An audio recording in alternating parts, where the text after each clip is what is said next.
Alright. Hello. Uh, Sunday Tiaras is back.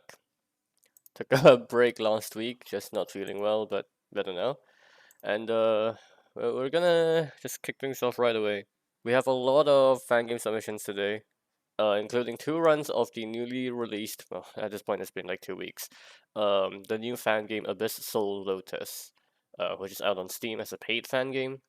If for whatever reason you would like to avoid spoilers for that, then well, I just played the stage 5 boss team, so sorry about that. But yeah, we will be showing those 2 runs at the end of the stream, and if things go right, then Cal should be joining me for that. Um, Other than that, let's just get things started with just a normal UFO survival run. Let's have a look here. Run comments say, I hate Touhou 12, this game sucks, I don't like it. Alright. Yeah, alright, the game audio, 1 sec. There we go. Alright, let's kick things off. Okay. So, regarding Touhou 12 Survival, it's definitely a game where the system is difficult to get used to, and it's one where it can definitely be frustrating. But I will say that the shot type that they picked here really is not helping them at all. Rainbow B is not a conventional shot type for 1cc, not the standard pick at all. Primarily because the homing has the nasty tendency of homing onto things that you don't necessarily want it to home onto. The big thing being, of course, the UFOs. Rainbow B is very prone to accidentally killing off the UFO summons before you get to fill them up, which means you just waste a bunch of summons and resources. When you're summoning reds, it's not that big of a loss, like half of the life pieces, but if you're summoning greens, it's terrible. And of course, the homing shot itself also doesn't have the best damage, which means that the boss fights tend to drag out a little longer. Ay, yikes. Should have bombed there. But because the boss fights drag on for a little longer, you have more chances of mistakes, and mistakes are, in this case misses, are the thing that's punished most heavily in UFO. You lose 1 entire power when you die, so recovering from death is even harder than it is in other Touhou games. Now that said, UFO is also a game which is actually very generous with resources if you use them well. If you use the system well, and you summon sufficiently, you'll be able to get a lot of resources and haul them into late game. As we can see here, they've actually got 7 lives into the Ichirin fight, and they're doing just fine. Rainbow B does also have the advantage of having a decent bomb. The bomb doesn't penalize the player with any movement speed reduction, and it deals a decent amount of damage as well, so it's alright. Conventionally, the traditional 1cc shot type for this game would always be Sanai B. The bomb allows you to the bomb just gives you so many iframes and lets you set up for UFO summons so easily. Along with being a powerful shot that can handle the stages and bosses well. It's just the no-brainer solution, but if for whatever reason you are inclined to use homing, even though it's not that useful in this game, Rainbow B is an option. Certainly better than Sanai in my opinion.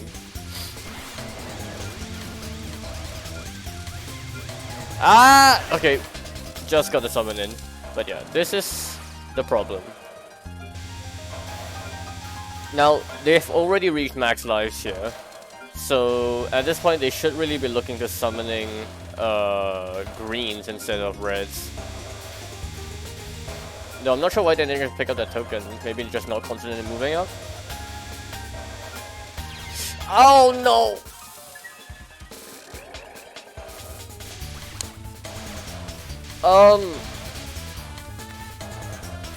The new able section will give you a 1-up if you manage to beat it without dying or bombing. So dying there is really bad. Now they were already at max life, so it's not that harsh, I guess. But it's still not good. Deaths like that really should be avoided just by bombing, which they've not been doing. It looks like the bombing is not really present, apart from like very obvious planned bombs. But that's alright. Summon the green here and oh no! Yeah, that's the thing. That's the thing.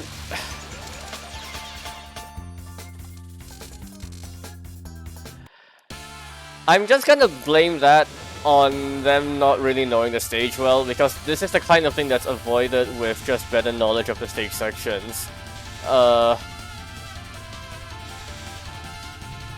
Collecting tokens can be done usually in a much safer manner than that. So it is one of the most common like beginner traps for lower level players, where they're not really able to identify how to pick up those UFOs safely, and they just almost got hit by the anchor. Yikes. Well, in any case, they died twice in a row, which means that their livestock just plummeted, and also their power plummeted even more. Thankfully, they were still able to do the first spell just fine. And the non-spells themselves are very tame for normal mode, so it shouldn't be much of an issue at all. But it's definitely the kind of play that like just speaks volumes to the value of like knowing how to bomb early, because just bombing in those situations earlier would have saved them so much trouble. Alright, bombing on the second spell there is fine. Though generally speaking it's somewhat easier to be higher on the screen on that spell. And to align yourself vertically to Marasa as much as possible before the start of every wave. Alright. Phantom Harbor here. Random dodging spell, but it's not that dense on normal, so if you're comfortable with dodging, reading this sort of pattern, then it shouldn't be much of an issue. Oh, forced into the corner here. Need to be a bit more decisive in order to make it back to the left. Hello, thanks for the raid. We just started. This is the first round of the stream. Alright, Sink a Ghost. Sink a Ghost is a survival spell that is fairly straightforward. Murasa sort of is lured towards your position on the screen, but there is a strat to make the dodging on this significantly easier. You can see what they're doing here will involve a lot of uncomfortable diagonal dodges at some point, especially here. Oh, okay, just bombing, that's fine. There is a way to lure the pattern in such a way that you only have to do horizontal and vertical dodges. It's generally referred to as the four corner strat, and usually it's used to... Oh, there really wasn't a need to bomb there. Never mind. There really... usually it's called the four corner strat, and it's more applicable to Lunatic than normal. But yes, you can actually make it work on normal, but you have to change your routing slightly.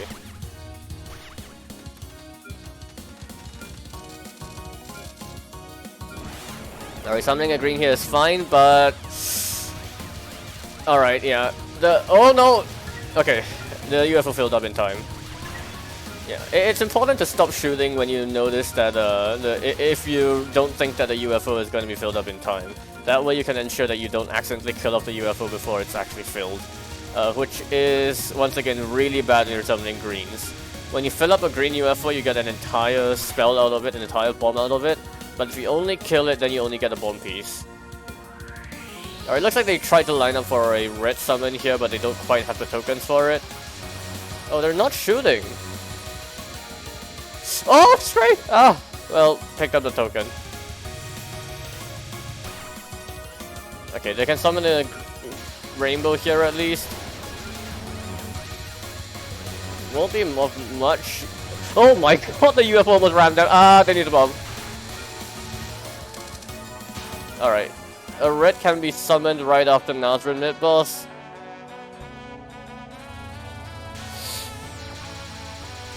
If you wanna go in blind for ASL, then yeah, just you might wanna skip the last 2 runs of the stream.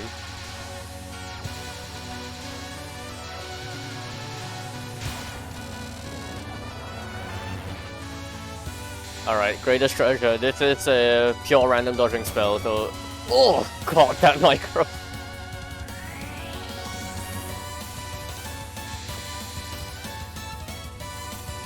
Yee! That dodging is actually quite good for a normal player, but... It's surprising how they're not really that good at bombing, despite it. I suppose it could also just be like, oh, the fairy didn't die, what are you doing? What was that? They had bombs, right? They could have just bombed to collect the tokens.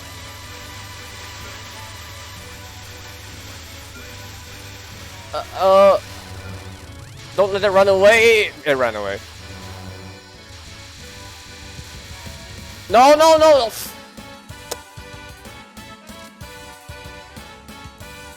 What the fuck? This is a lot of problems with Rainbow V. That's all I can really say. 3.97. They had no. Okay, yeah, I didn't see that, so my bad there. But yeah, the going up to collect tokens in the middle of a spam section there is extremely unsafe, and generally speaking, I'd say that it's better to not die than to try to die collecting tokens for a failed summon.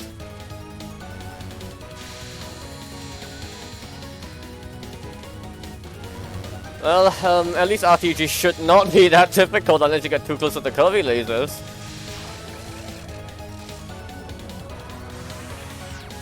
Alright, second non. Second non can be a bit fast on normal. But the gap is a lot wider and a lot more obvious than it'd be on higher difficulties, so it's not that bad. Alright. Absolute, what was this again? Absolute Justice. Okay, a bomb there is fine. But the trick of that pattern is to constantly be switching between the different lanes on the screen, so that you don't get walled in. You have to move between the lanes when the lasers are not firing. Right. Bottom strat and turn on is fine. And then we have a Rainbow V advantage spell, Vajra. Now this, you know when I said advantage spell, I didn't mean die to the pattern. Rainbow V can actually hit show from anywhere on screen. To compensate, the spell itself for the other shot types, for all the shot types actually has very little health comparatively, so you're able to dispatch of it fairly quickly, but I mean, if you die to it, then it really doesn't matter. It's a very uncomfortable spell for a low level. Oh. Where's your bombs? Use your bombs, please!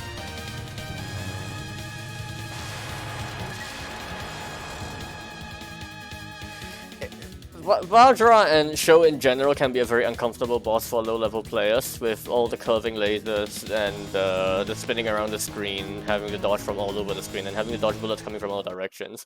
So it's understandable, but when it comes to going for 1CCs like this, the easiest way to throw them is by not using your resources when you have a lot of them. Oh, why summon now?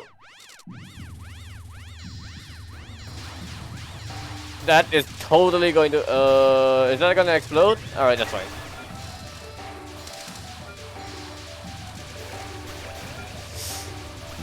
Alright, just focus on dodging here, don't try to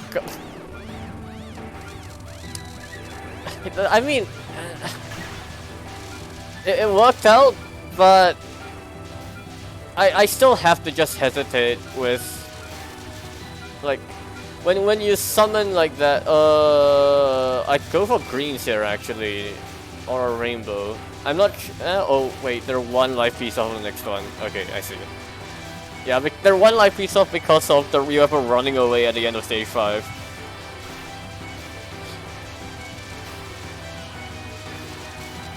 It looks to me not like they don't like to bomb, per se, but I mean, perhaps they don't like to bomb, but it also feels like they just don't react to the situations in which they should be bombing.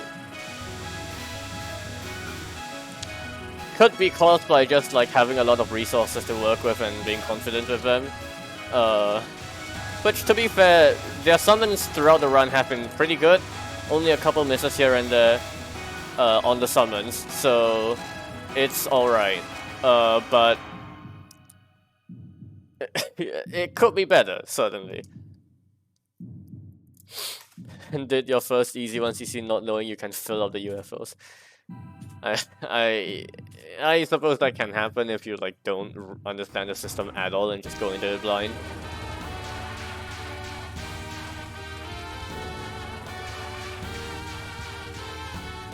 Alright, Byakuren. 4 lives and 4 bombs for the final boss is more than enough. Absolutely more than enough. It's a bit of a shame that they end up with 3 or 4 life pieces for their next extend. But that's just what happens when you fuck up a little bit.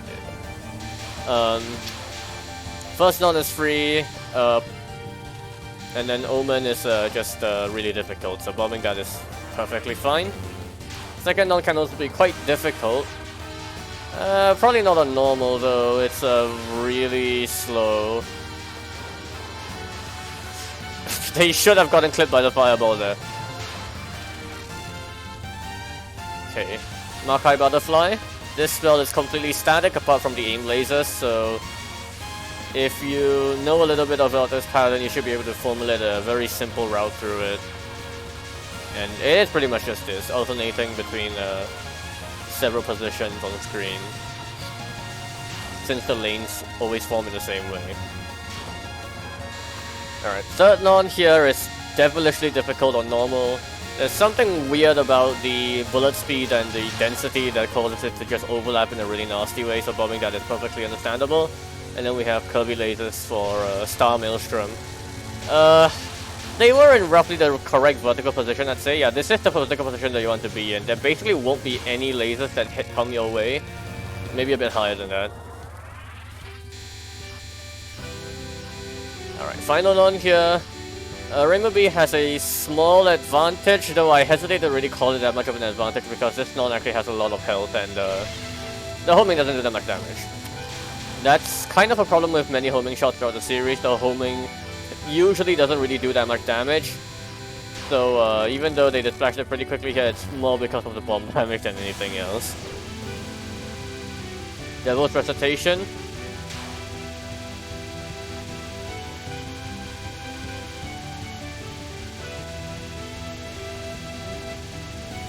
This spell gets, it starts out pretty free, but then once the Mentos that bounce off the wall start coming in, that's when the difficulty kicks in. And apparently immediately dies! Where are your bombs?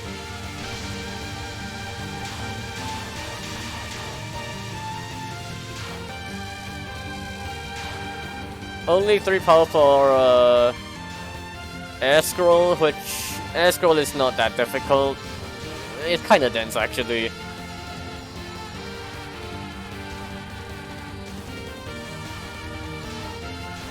Alright, they should be fine, they should be fine. It looks like they know what they're doing.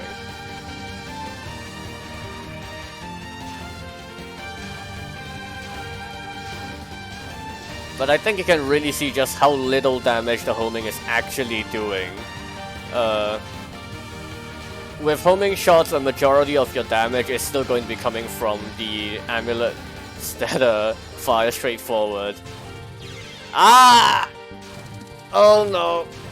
Oh no. I think they still have full power for the final. Yeah, they do. Flying Fantastica. This spell has bomb immunity, and bombs also don't cancel bullets cleanly on this pattern, so it's good if you're not comfortable with dodging this pattern. It's good to just stack resources into it. 2 lives and 2 bombs is still much more than enough, especially when you enter it with full power. but I mean, there could have been more for sure.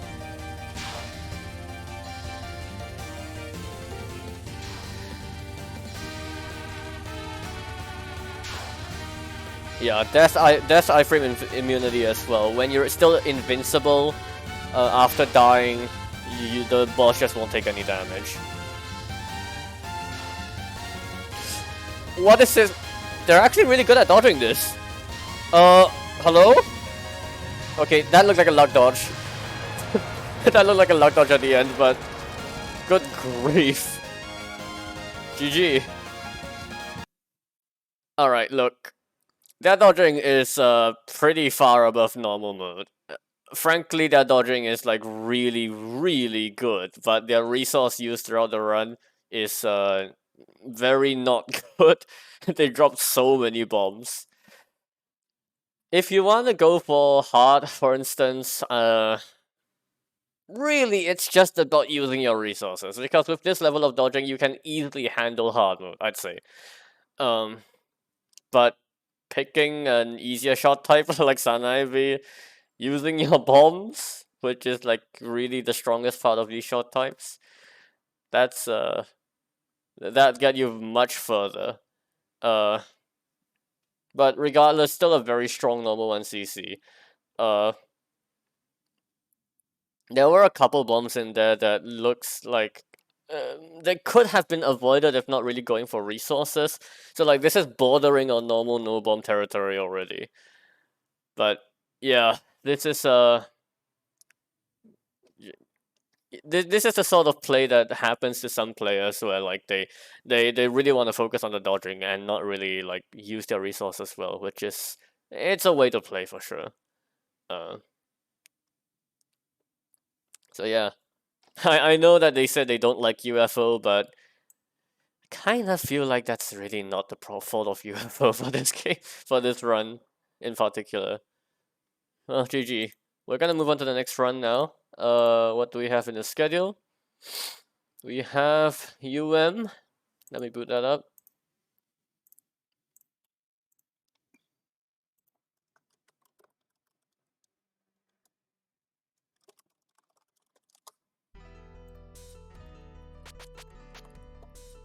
The audio is slow. Let me.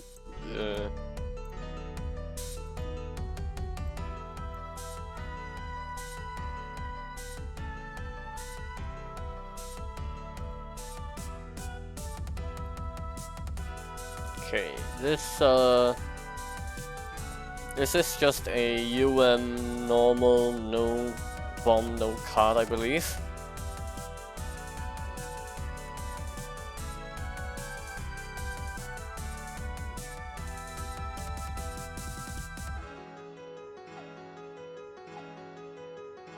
No bomb, no card with Sanai.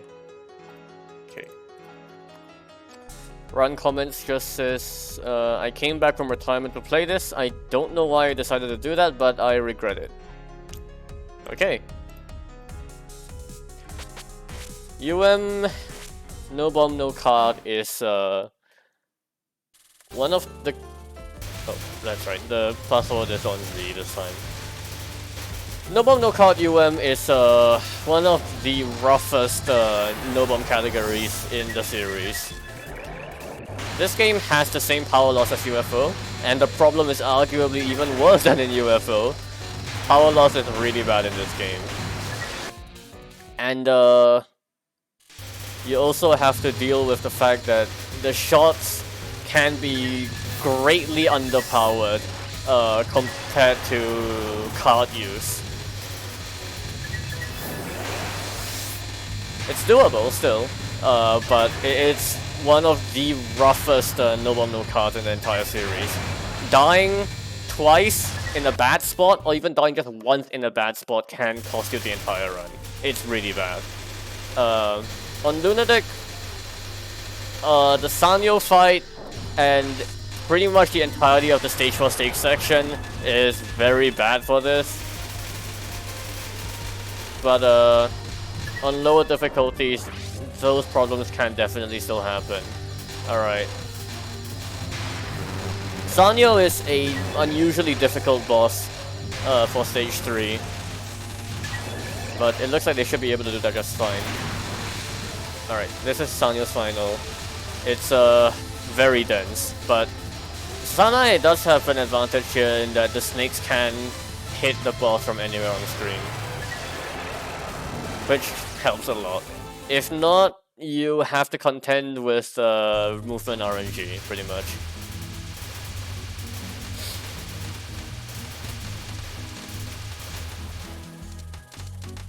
Alright, stage 4. Well, this game as a whole tends to have fairly tanky enemies.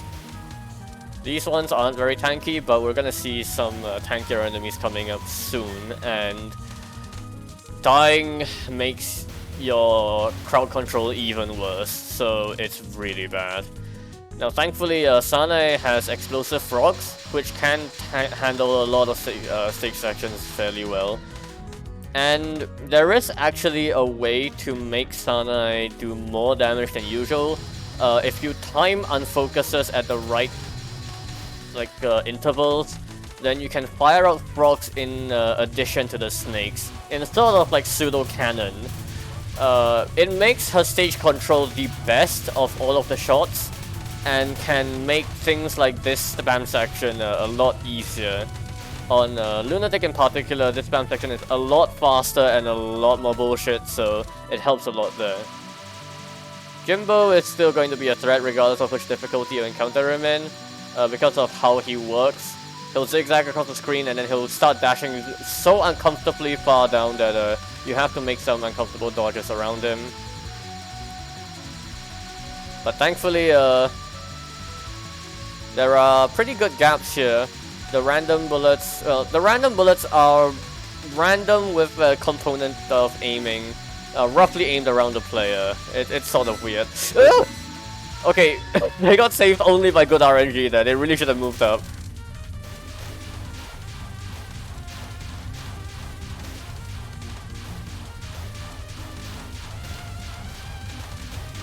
But the rest of the stage section should be taken care of by some...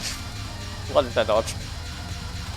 Picked the wrong lane and had to micro a little bit. That's all. Alright, this section has these Yin Yang Orbs firing a stream of 5-way aimed bullets, which they don't get a fire off at all because Sanae kills them too fast.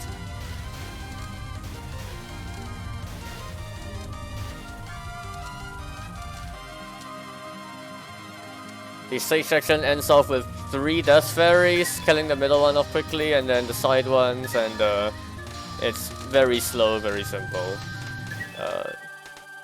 No point in collecting the cards in the No Bomb No Card run anyway, apart from the Life Piece card in the middle. Alright. And then pace into Misumaru.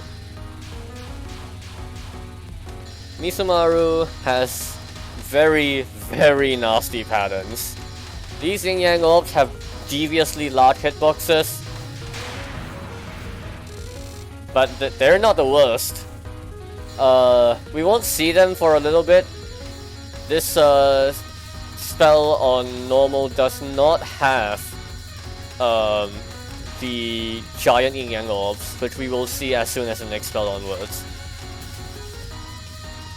Still, this is a really difficult pattern for normal mode. The bouncing is very random. The pattern can either be simple enough or like ridiculously difficult depending on some of the spawn RNG.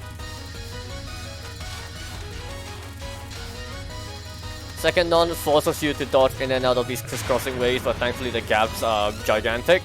And here we go. The giant Yin Yang Orbs don't have that much of a presence on this spell, but their hitbox comprises of almost their entire sprite, so you really need to avoid them as much as you can. The pattern itself, however, is just about making a dodge through these Yin Yang Orbs when they unfold. But it is static and pretty simple, in all honesty. Final Non has you constantly dealing with these rotating Yin Yang rings, which it's more annoying than anything else, but shouldn't be too much of a problem. And the final here, Yin Yang Suffocation. Very, very rough pattern. Quite tanky, and you have to deal with these giant Yang Orbs now. It's very slow on normal, thankfully, so you can read far ahead and avoid getting yourself walled in. But the reflecting is still just very nasty to deal with how horizontal you see some of these orbs being reflected at.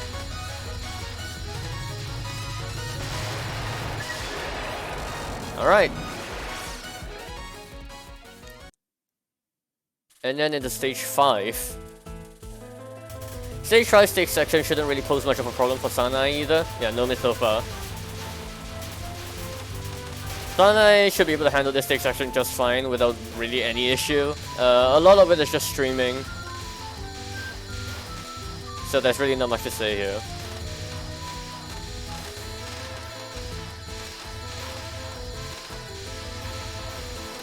I see Kao is playing Abyssal Lotus in the background.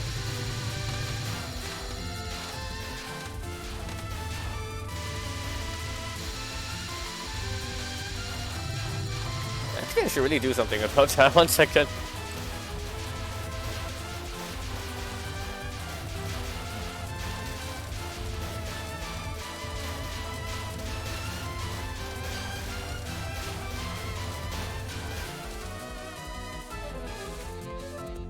Alright, I signed out. I don't want to accidentally show anyone else. Alright, so Casa mid-boss here, you can do a misdirect to make the wave a little easier, though in all honesty it's really not necessary. Post mid-boss section here, some of it can be skipped by timing down that mid-boss non, but you will have to deal with a little bit of it at the very least, and the frogs here deal with it very well. If you let too much of this pile up, it can become very, very dense. And that tends to happen if you died a little too much and you have low power going into this section.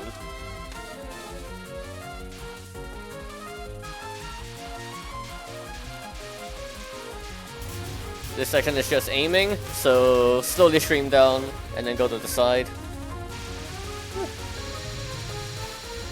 And to kick things off before the boss fight, 4 Death Fairies followed by the hardest part of the stage.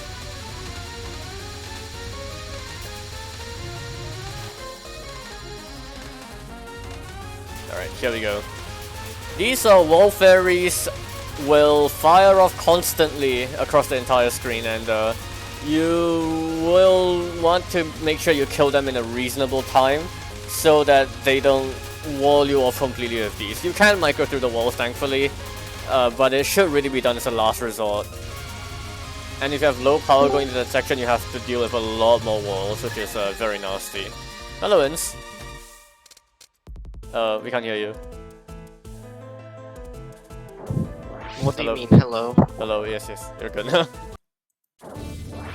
Alright, Megumu. Let me go ahead and stream it for you. Alright, Megumu is first non here, you just need to misdirect these.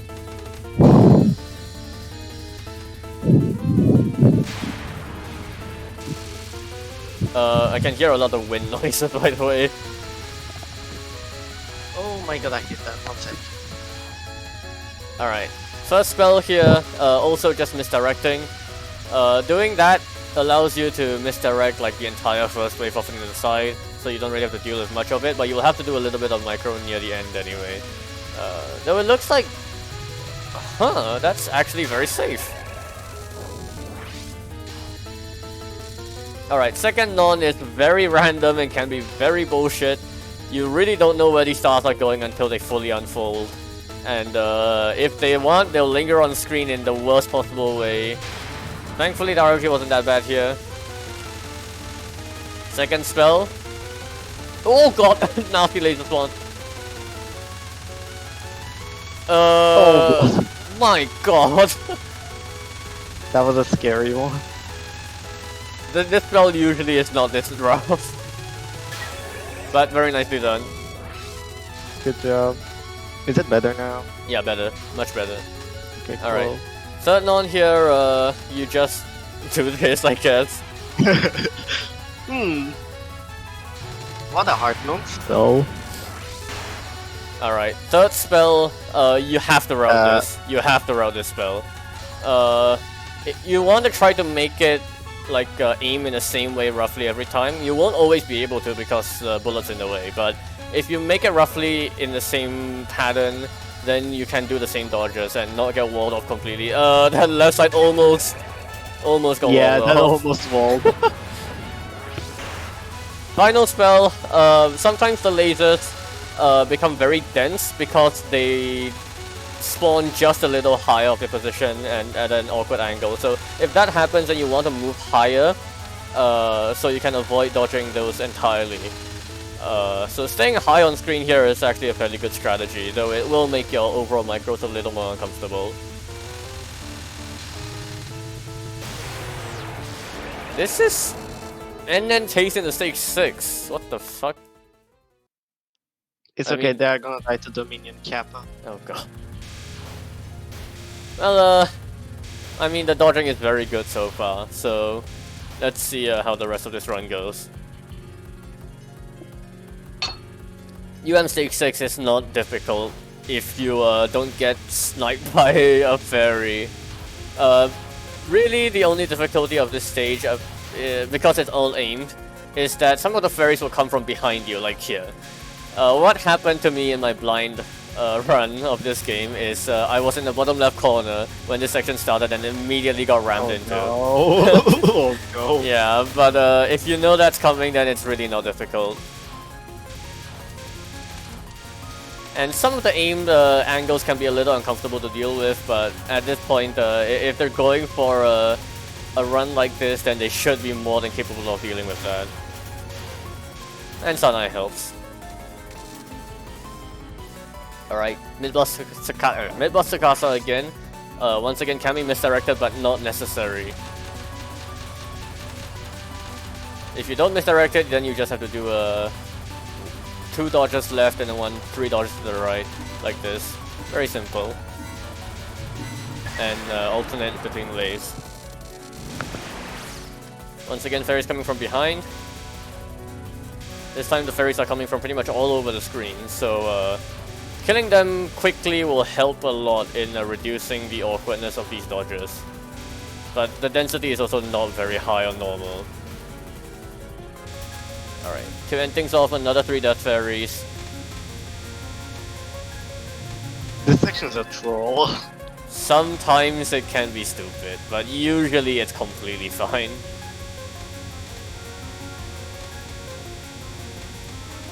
I like how the snakes target the other fairy. Yeah, homing problems.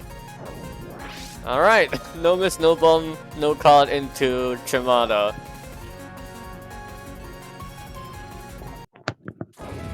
Chimada non-spells are all really dense for normal mode, but they're also all static. So if you memorize the same pattern, a method to dodge through the wave, then you will be fine for all of them pretty much. Alright, first spell here, Chimada goes off screen for a little bit where you can't hit her. But you just have to survive this for like a couple waves and then she'll come on screen and you can shoot her down. And one Mr. Chimada final, that would be pretty rough.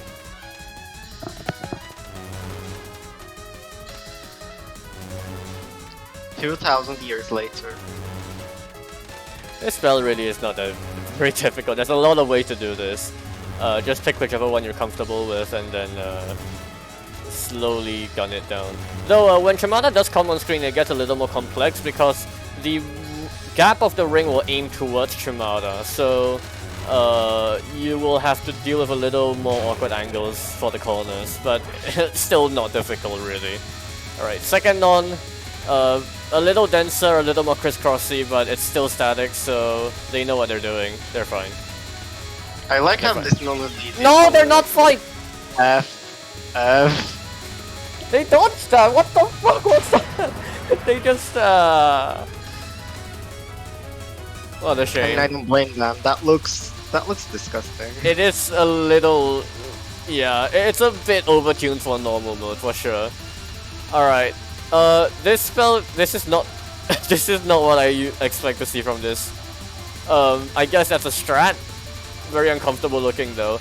Um, Generally what I see people do is they circle around Shimada, which overall means a lot less bullets to deal with. And you don't have to do these awkward restreams, what the fuck? Oh! Alright, whatever, it works. Third non is the nastiest of them, I think. Very, a lot more angled and considerably faster than the other non-spells, but it's also static, so if you know the gaps, then it's fine. I mean, it's normal mode. It's probably second non that's the nastiest. Maybe. Alright, bullet market here. The red bullets will aim constantly towards the player. It's sort of homing, but they're also really easy to misdirect, so this is one of the ways to do it, and it's a very safe way of doing it as well. Why does my bullet-free market have bullets?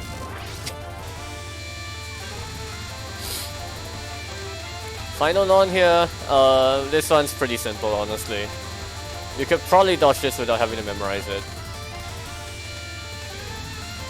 I feel so scammed. This looks so much easier than the Alright, Rainbow Ring of People.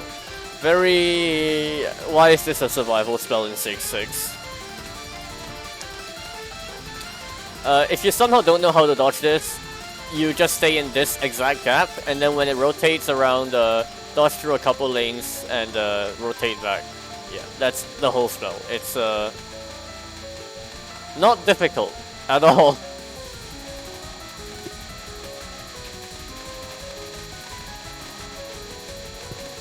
Density does increase as the spell reaches the last couple seconds, but the gaps are pretty big, and you have a lot of time to make these dodges.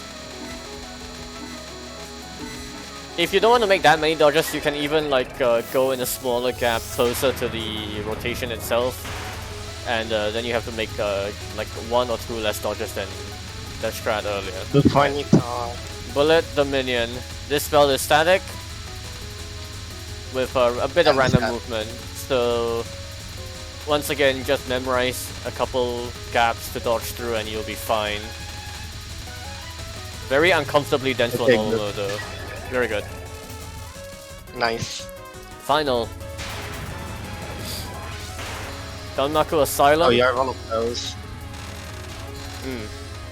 This, I mean, it helps. It helps. So, it's not obvious, but basically these rings will also contain droplets. You can see them now. And when the droplets enter this circle aura around the player, then they'll turn into knives that aim towards the player after some time. And now the entire spell is pretty much just done. So this spell is just about... It's kind of weird. You just move around a little bit and it's mostly alright.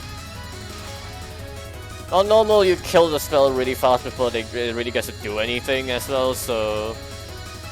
this final phase is pretty much the only threat, where you just need to make sure you don't get walled in completely. And there we go! No bullets from below. On normal, the minion waves overlap, so you dodge like 2 waves at once. Yeah, it's stupid. It's basically what happens on easy with the non-spells. Good job. GG. 1 missed a second non, wow. 1 missed a second non, that's really unfortunate, because it was literally just 1 more tap and that would have been dodged. Yeah. But very well done regardless. Like, it's clear that they know what they're doing for the entire game. So... I don't know, this category is a bit dumb. If you want to go for it, then you can definitely get it. Alright. What do we have next? We have a Danmaku script. This is a Danmaku script from a really long time ago. Oh.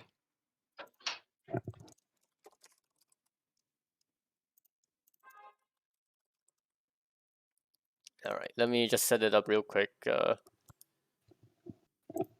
but it is an extremely it's an extremely old script. It's also one of the more well-known scripts, the marketable scripts in the fan game community, I'd say. Is it not a video? It's a video. Oh, okay. Okay.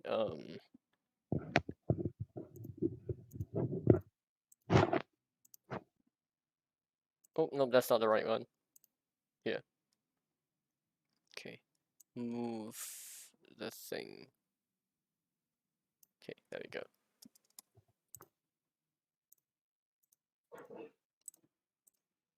I lost my replay of this game, this clear SMH. I should do it again. All right. Nice.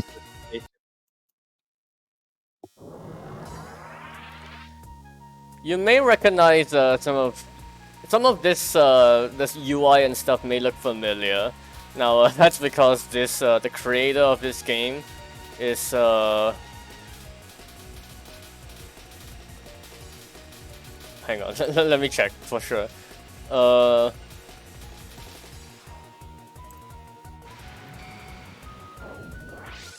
Yeah, despair. It's basically a difficulty above lunatic. For the most part, it's okay, but there are a few things. Alright. Oh, That's a shame. yeah. Oh so well. this game was released in 2015, December 5th. The theme of this game is that of a specific singer participating in a red and white battle, which is this New Year's program that runs in Japan, where singers compete in a performance, like a contest, basically, in two teams, red team and white team. You'll see some spells themed after that near the end of the script, I believe. Well, actually, the entire script is themed after that. But yes, I believe, if I'm not wrong, the creator of this script also made Spellcard Collection. I need to check that again, but I think that's right. The UI is pretty much the exact same. By the way, you can save spot the second one. They didn't do it. What are you doing? What is this? Please. Okay, sure, that restream worked, sure. This script is actually on Bullet Forge. You can go and download it right now if you want. Yeah. It's been there for a long 2015 is pretty old for the marketable standard, I'll be frank. Like, a lot of fan games and stuff like were released a lot later than that. And it's a very high quality script. It's a surprising thing. Now, the creator is like pretty much one of the most well-known scripters in the community. They make a lot of the Damaku for the Edo games. Oh, you almost died. Please go through the mental swing first. Oh, this one sucks. Now, if in what is pretty much like the hallmark of achievement for this script, it's so popular and so well known that the person depicted as the boss here, the actual person, acknowledged it publicly in a tweet. So yeah, that's about as successful as this kind of script is going to be. Okay, you know how to do this. Oh! No. F.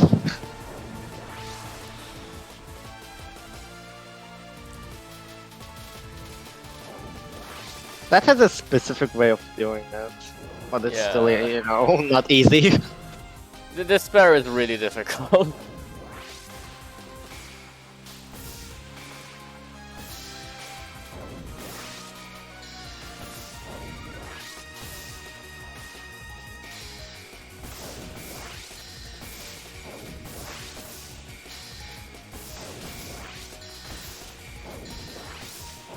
Well, I guess the only thing here to say is like you can't kill those familiars. Yeah, they just killed the Yeah, one on don't the left trap there. yourself.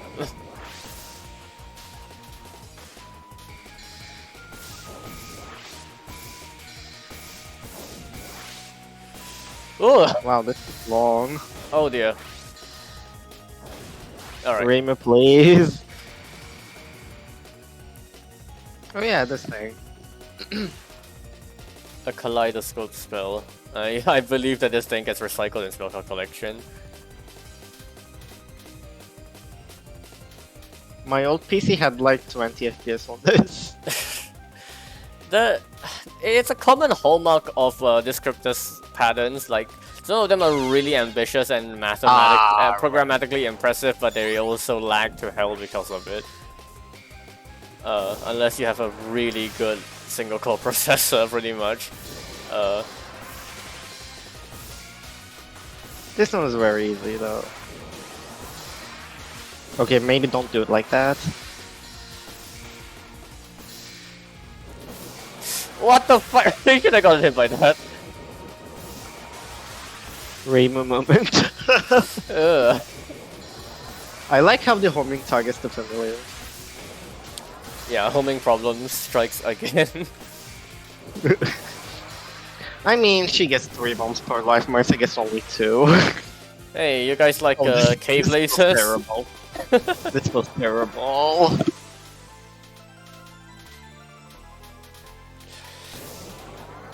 We watched an MPP Aura run a while back where the cave laser completely failed to function and just clipped the player and killed them immediately.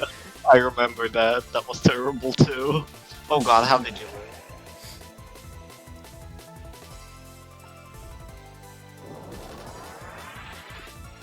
Oh, is it time?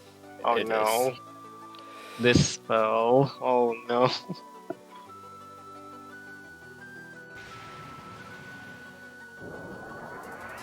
So, this spell is something. Every script needs eye lasers.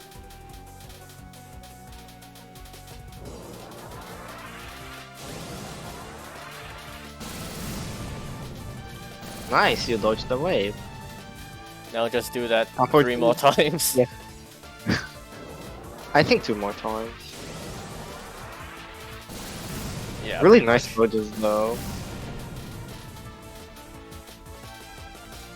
Oh! They are going to cap it. Oh my god. Nice. Wow, you just kept the hardest spell, nice.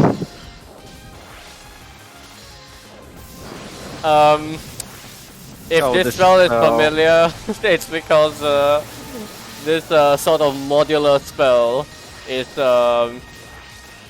used frequently in many fan games. Yeah. This Ah! is It's chaos. blown up. Yep. This is chaos. Yeah, this is not. This doesn't look very doable. I'll be frank. It is very. Ah! It's not very doable, but it is doable in a sense, I guess. I don't remember how I did it back then. Probably like bomb. I think I killed specific colors. The most notable wow. Nice death bomb. The most notable callback to this pattern, not callback per se, but the most notable similar pattern to this would be Fuma's what's it called again? Seven Deadly Sins. Yeah, It's not over it's yet. not over. Yep, the Makafu allows you to edit the size of the play field, and usually it's done for dramatic effect. But in also traditional Danmakufu's pattern, Oh no. in traditional Danmakufu moment, every script also needs to end up with a Danmaku bounded field. So true.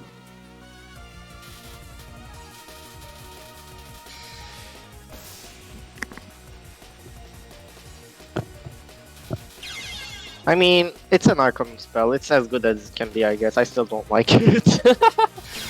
Look, Oh no. Anything is going to be better than the abysmal Danmaku bounded field of RSS Overdrive. Oh There's my nothing god. about that. Yeah, that wave's tricky. And then it's 2 dance waves from what I remember. Was it this one? I can't remember No. either. Oh No, god, what there's is a dance this? wave. And so, oh no! Ah, no! Oh! There was no way. There was no way. No resources. Wait.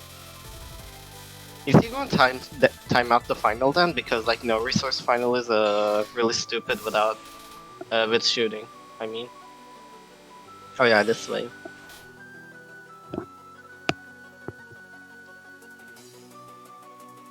I mean, it's pretty. Certainly. And yeah, there's another way.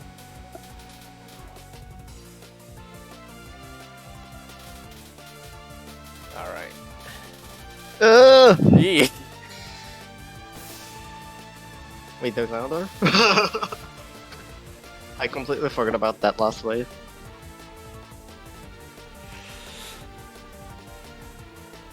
Oh no. Yeah, I have to dodge through. Oh god, no, no, no, no. Oh no. The Makofa hitbox, that's just a Remo hitbox. Oh no, are you gonna shoot? Oh no. Oh no. Oh no. Rip. This So for fell. reference, you can. Yeah, this is terrible. You can just not shoot and it will be stuck on this phase. And you can time it. Oh yeah, it's a cliche extra final moment, but It gets so much worse than this.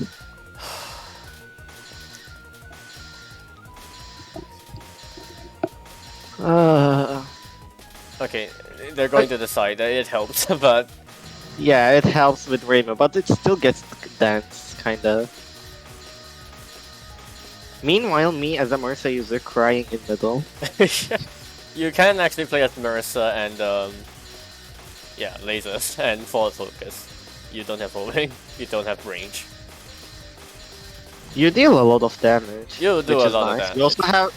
You also have 2 bombs per line. Which is terrible.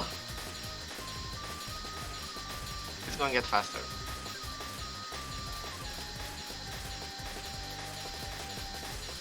I think Yax capped this in the middle.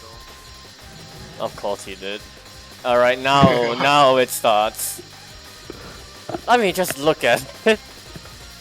Yeah, just look at this. How did he cap it in the middle? Like, In the middle, this looks stupid. At the corner, it's like, oh, barely okay.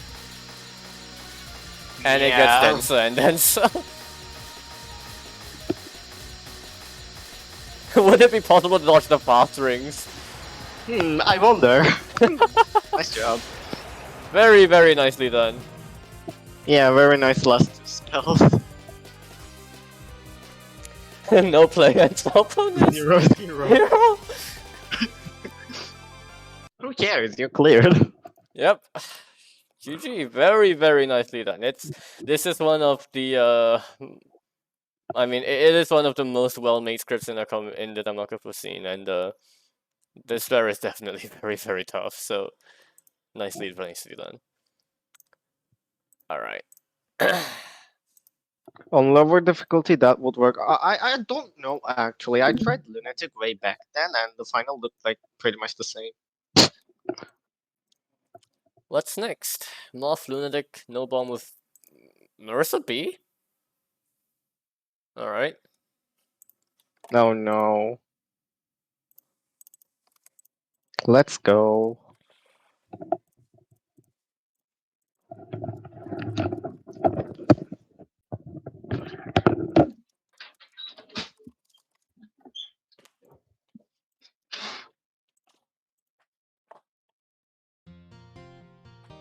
Alright. What did the run comments say?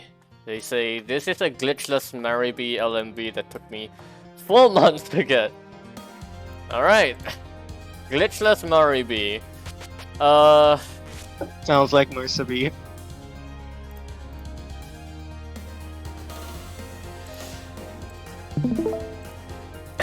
Alright.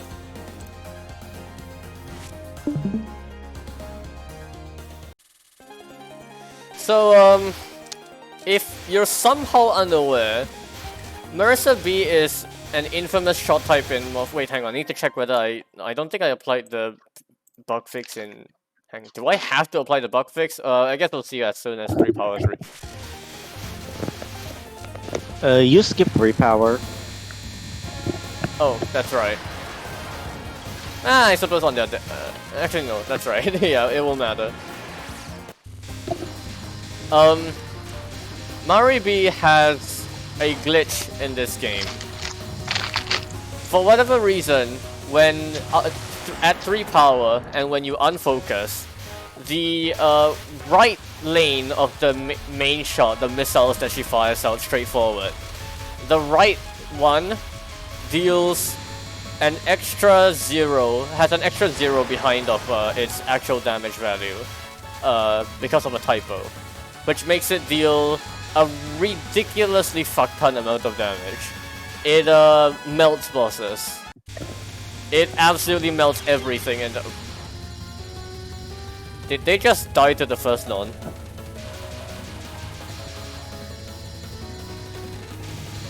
Let's pretend that did not happen. But yes, with the glitch,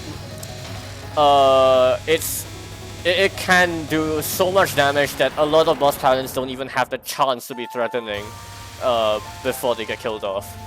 Now, the problem is that you need to be at precisely 3 power for it to work. So, it's very good in a 1cc because you can bomb to adjust your power level, but in a no-bomb run, it's actually... let's watch Hydro Camo. It's actually fairly difficult to stay at 3 power for the entire run. Oh dear. You just ran into that. Yeah, you have to dodge the power items in order to do the run for no bomb purposes. For glitch no bombs, but even more meme than that is the LNN with the glitch. Because you can't even die and then purposely avoid power items to like adjust your power level. So there is still difficulty to be had with this shot type. Let's watch this actually. This can be quite nasty. With Marissa especially. But I think they got through it. We just need to watch out with the misdirects. Do them properly and it's not an issue. Yeah. Alright. But yeah, so without the glitch, the shot is considerably weaker. The damage of the lasers is not that high. And you also contend with the biggest problem of Marissa in these games, which is her fat box. She has a 3.5 radius hitbox, 7 pixel hitbox diameter. Very, very large, very fat, very nasty to deal with. Reimu only has a 4 pixel diameter hitbox.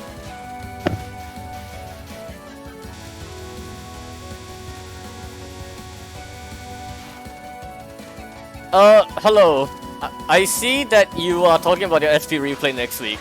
I will also have to inform you right now, while I have the chance, SP replay desync, you need to submit a video recording, not a replay file. I cannot show your run. They almost never work. Yeah, I cannot show your run next week if you just give me the replay file to work with, because it will desync. Oh. Like, every single SP replay will desync. They never fixed that. Oh god, Momiji. I like how he stops shooting just to avoid, yeah, the 3 power glitch. So yeah, Ruslan, you will have to give me a video recording and figure out some way to like send it to me. If you're not at the Discord server yet, then join that and you can just send over the recording instead. Is it okay to intentionally die and just get some of the P items and then get P3? Yeah, probably. If you do a glitch LMB, it's like a good way of like recovering to the 3 power after a death. But for this run, they're not gonna do that. Yes, the replays for SP are all broken. There's not a single functional one. It's pretty funny, but it's also very sad. It's a good game, but they never got around. They never managed to fix that technical hurdle. I think I had only one working replay, and that was for Padma first spell. Spell practice, yeah.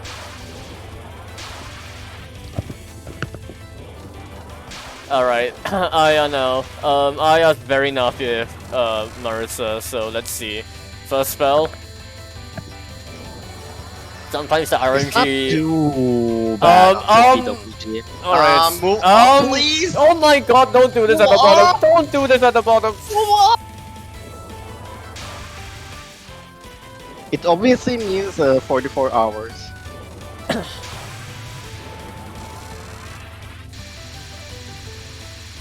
Okay, please don't die to this.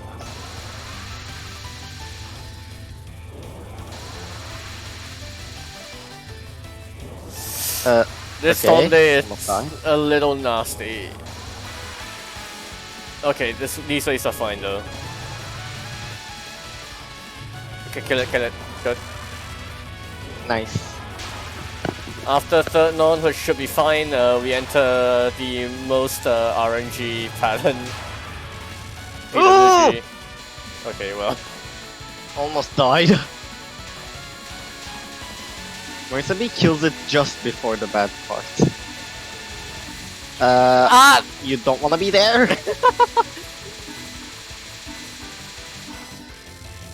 Oh wow, that wave was disgusting, I'm glad it cancelled. This is pretty typical Marissa moment. Final should be fine, but 4 lives left for the rest of the game. This early game was not very kind. I mean, the death to Hina's first non-spell was like, what the fuck, but it happened. Is to manipulate RNG on which spell again? Let's say Boundary. Okay, sure.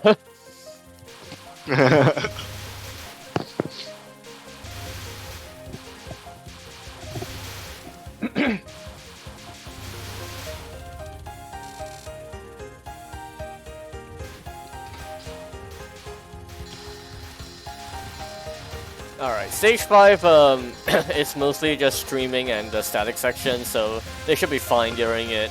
Though it's kind of awkward that Morph is a game where the piercing never really comes into effect. Many of the shots are either so strong that like they'll kill everything fast enough for the piercing for the non-piercing to not matter, or they're homing, or they're so weak that they can't kill anything anyway. So yeah, what the fuck? Only I'm allowed to do that, Strat, don't do that. This run has died 4 times so far, yes. They died to Hina's first non, Hydro Camo, Momiji mid, and then PWG.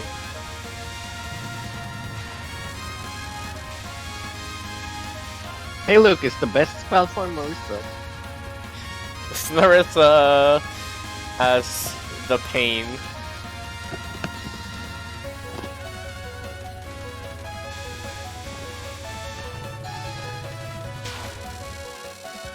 Nice. Alright. Post mid boss should be fine.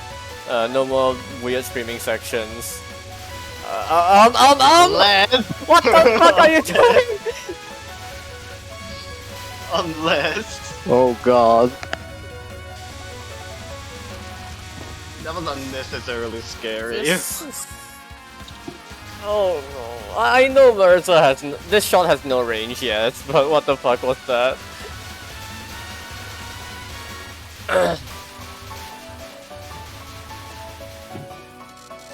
New passion.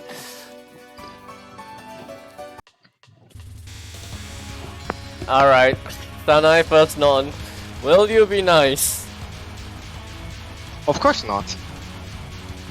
It's looking okay so far. Marissa does help in that you can macro around the walls a lot faster. Almost got walled at the end. Okay. Would have got walled at the end, but thankfully the kill happened just in time. This spell is free, it's static with the aim fireball, so you just move between 2 locations and that's the whole pattern. Second on is also static, so shouldn't have any problems. But the next spell is Moses. Let's see how it unfolds. It's gonna have a miracle in it. Move right. Okay, this is fine. Restream again. Okay, looking okay. So, oh god. Oh Okay. no. The bad I thought he timing. was gonna go between those fireballs for a second. Yeah, that was just bad timing, honestly, on the restream, but it worked out. Alright, another meme micro spell for Marissa to struggle against. It's not that tight. Hey, look, Yeah, that's what? the I feel every time. No, he just literally just ran into the bullet. He did, yeah. But like, I always die to that bullet too on that spell.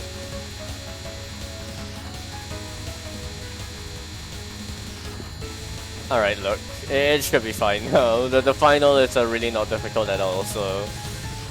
one unfortunate meme death to stage 5. Though there were also a lot of very close calls in the stage section, so... Yeah. I guess it just balances out.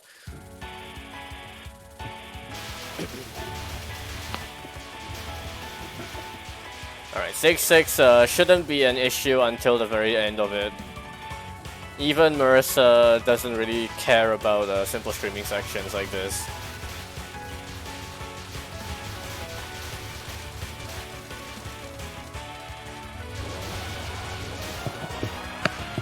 Look, Hey, the look, the piercing's doing piercing killed something! Even though it really doesn't matter. Alright, move back to the right. Nice. Let's see how the Death Fairy acts. Free, apparently. Alright. Free pass into You had like no Kanako. leftover bullets. Yeah.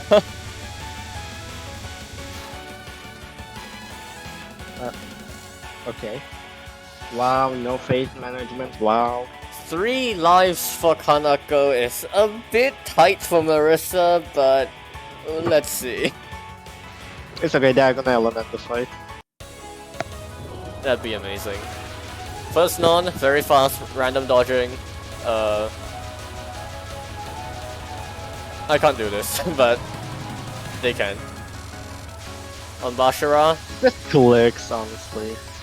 on Bashara, Kanako just doesn't want to be hit. Yep, Kanako just doesn't want to be hit. Truly the hardest spell. What? That looks very Learn to uncomfortably live. tight. But this is unnecessarily risky. What the fuck? Oh! This is so risky. There's no reason for this. Yeah. You can totally make a bigger gap than that. The lasers are not that thick. Alright, Divining Crop. Another don't hug Marissa bottom. moment. As long as you don't hug bottom, it's fine. Okay, well, these waves are Yeah. free, but... Nice. Okay. This non, unless you wall yourself in, it's fine. And then Yamato Taurus, random pattern. Usually it's decent. But sometimes the RNG can be very stupid. I'm very bad at this one. Okay, that was a bit unnecessary. Okay, well... They actually dodged around the big clump, so that's nice. Nice. Final non? Should be free. Should be. Don't say that! You're gonna kill them. I'm not gonna story, it's alright. Unless...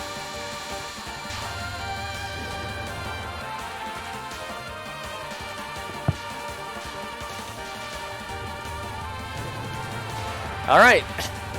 Let's see how the salt goes then. Please Another- don't take a minute. Another Marissa moment, and even worse that you have no range, so like it's hard to hit Kanako, and the damage is not that good either. Okay. Every bullet on this spell has the hitbox of the fireballs, which is considerably bigger than these other smaller bullets are supposed to be, so the dodging can be very Yeah. uncomfortable on this. Okay, 30 seconds has passed. I think. No. Nice. Okay, that was fast. BOWG. They're actually going to LN in this fight. Unless fuck up on VOWG, which is perfectly normal. It's Mercy too, it's gonna take a while. Yeah. Okay, well if you keep going to the side, it will take even longer. Yeah, just practicing for the macros later. Once the overlaps start kicking in and actually start walling. Okay. Nice. Nice micro. If sometimes the walls will overlap in such a way that you might be forced to micro through the wall or just macro around it or do that apparently. Nice. Nice. Alright. Okay, almost there. Oh! No, that was bad. That was a bad read. Nice shot though. That's a shame, Almost like but yeah, almost Ellen and Kanako. Still very, very good Kanako fight. Alright. 4 months in the making apparently, but very, very nicely done. LMV with this shot type is considerably more difficult than the standard of Reimubi, so GG. Alright. Our next run is also going to be Morph. This is Terragat's run. Reimubi.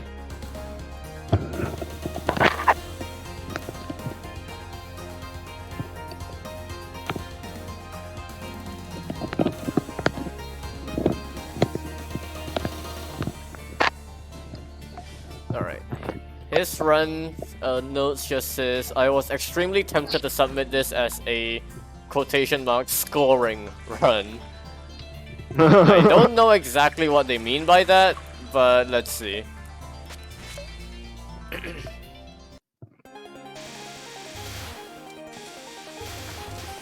Well, we're seeing fate manipulation, so...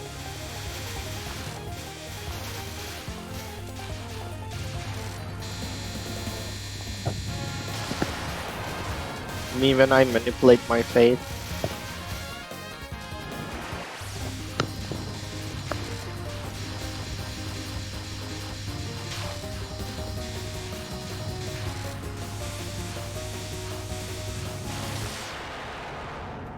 Minorico final wasn't memeing, so that's fine.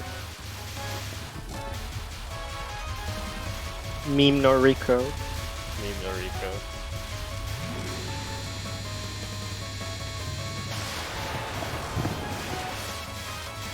Regularly is the meta shot type for LMB, simply because the smaller hitbox and also really strong shot. Fall Focus has okay range when you need her to have range, and the damage is really high. You're able to skip a lot of the difficult parts of patterns, like for instance this Kina final here. If you let the dragon for too long, it can become very stupid, but Reimubi just kills it before it gets to that point.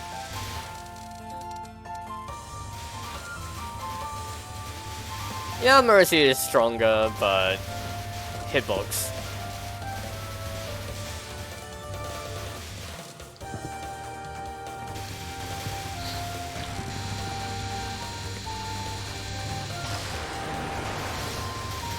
Wow, that was an easy Hadouken. I want that.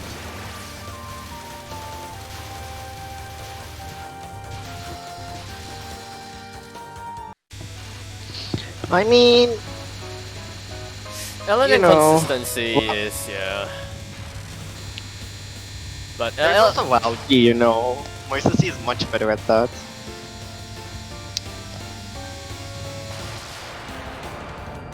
Nice.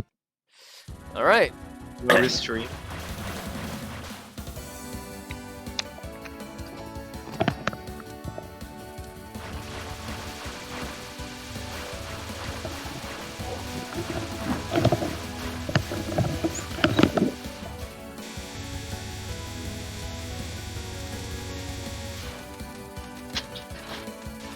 Not much to say for these sections. Very simple, just straightforward streaming. Okay, then micro, sure.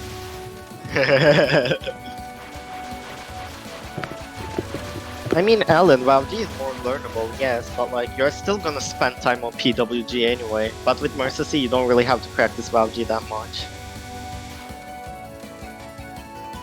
It just dies really, really quickly. Time down or waterfall, I'm curious too, yeah.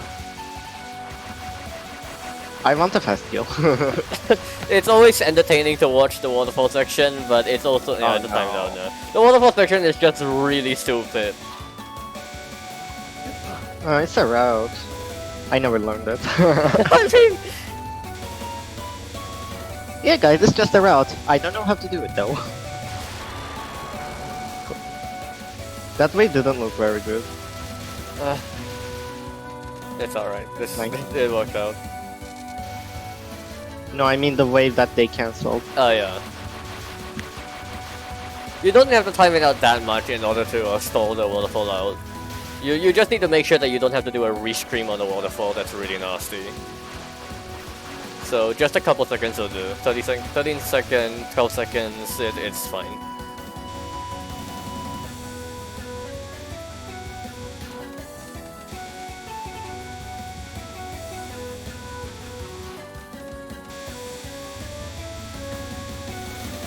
I mean, yeah, the worst of both worlds is when you don't stall enough, and then you have to deal with the section anyway. It's okay, guys. Just use range C. You automatically time it down anyways.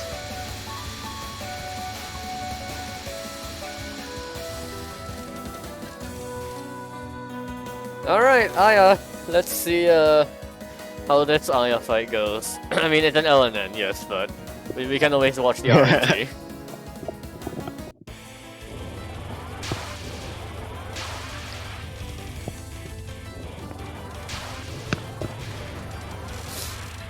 Wow, micro.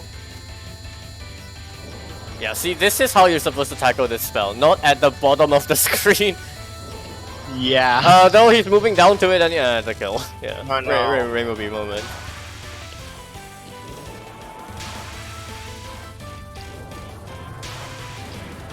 Alright, Storm Day.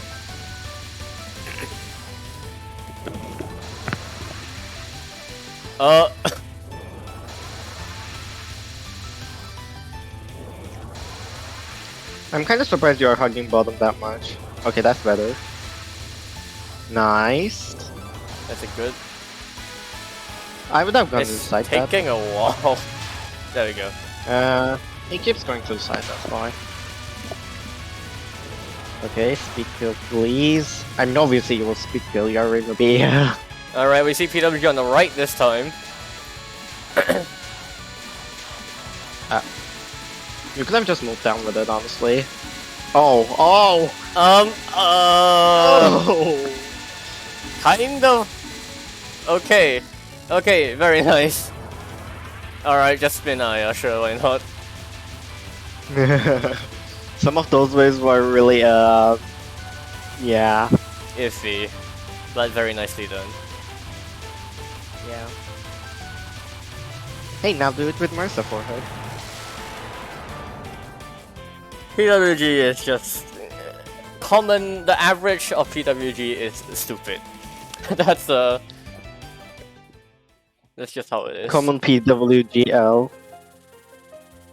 I'm sorry. Hopefully we see better routing on stage 5 this time.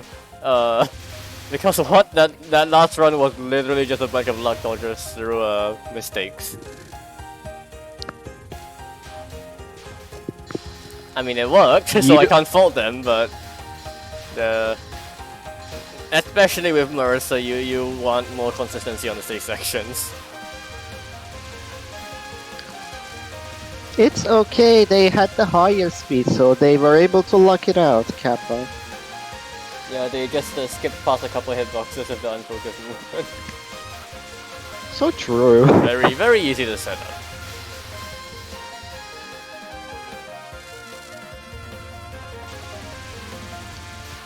Alright. Start on the left, slowly stream, take this gap, yes. Take that gap, and then move right, and that's it. Oh, so that's how you do it. No awkward restream or luck dodge required. I'm still gonna fail it anyway.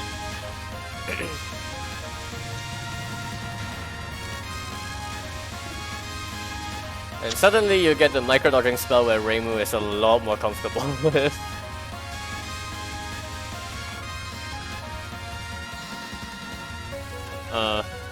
Okay. It works. Yeah, I do that too. Wow.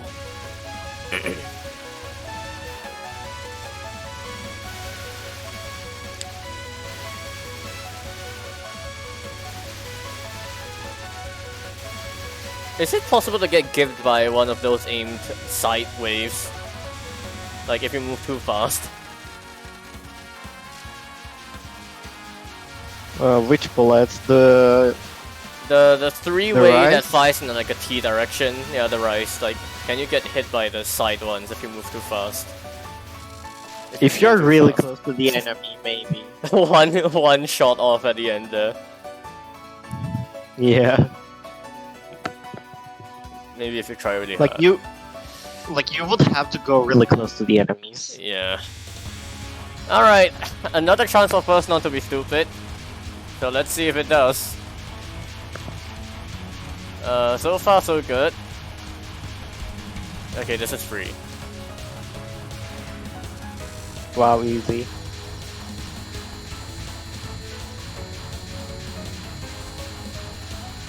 Alright, guest stars is free again. Be my guest star. Free.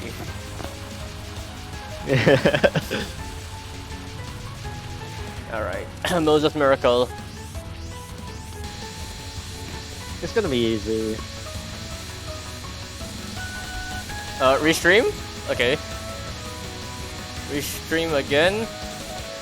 Oh no! Oh! That was fine.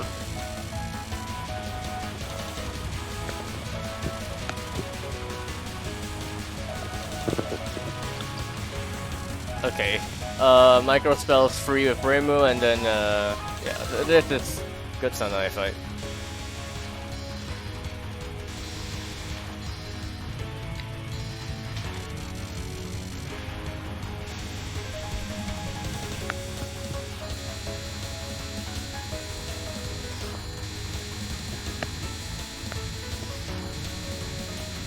He handles all of this very well, yes.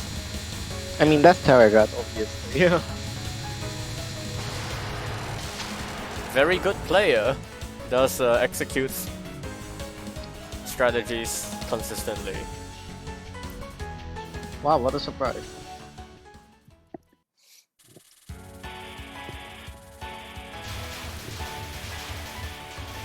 Alright. Only remaining difficult points would be Death Fairy and then a couple of conical patterns.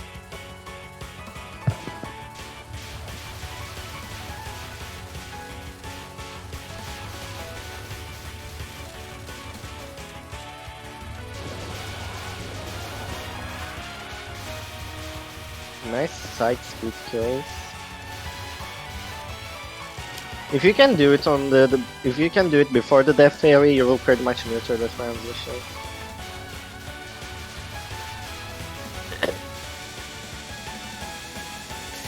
Okay, that was fine. Yeah.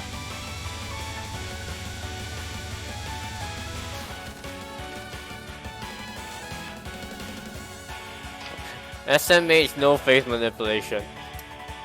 Wow. SMH. Look at that face drop.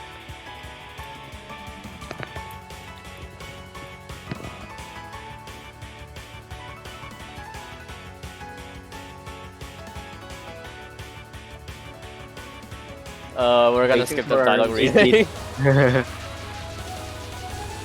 But he was waiting for the RNG seat change. I don't think the RNG seed advances at all during Talk. Yeah, I know. Unless the stage itself uses something. Yeah, unless it has like a randomly falling order. Oh, Kanako. Funny. Alright, die. Wow.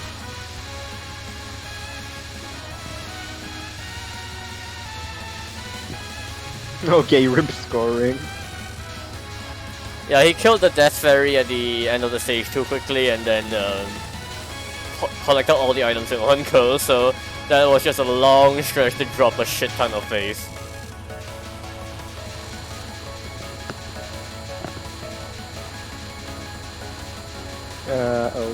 Okay. Alright, Yamato Taurus.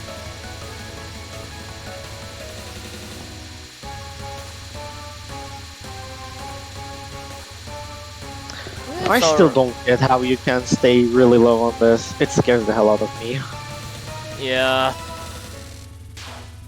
But that was Nice good job, RNG. Okay, hear me out. I don't understand people who say Taurus is easy. It can be very stupid if it wants to be.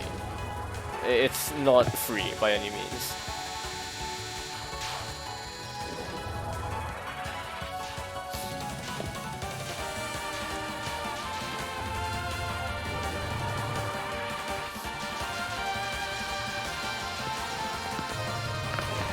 No, that's unfortunate. It can happen for sure. Alright. Sauce is should be killed pretty quickly with Raymubi. And they're sticking to Kanako a little bit before dodging through, so yeah. See, if you use Ream C, you don't have to do this. You should use Ream C. Take 50 waves on this, yes. No, it's more like 35 seconds. Alright. VOWG time. No, the items! Nah. SMH.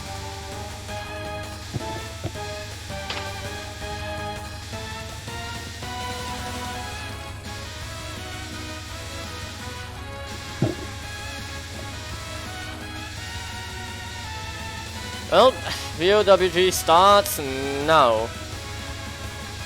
That micro was easy, but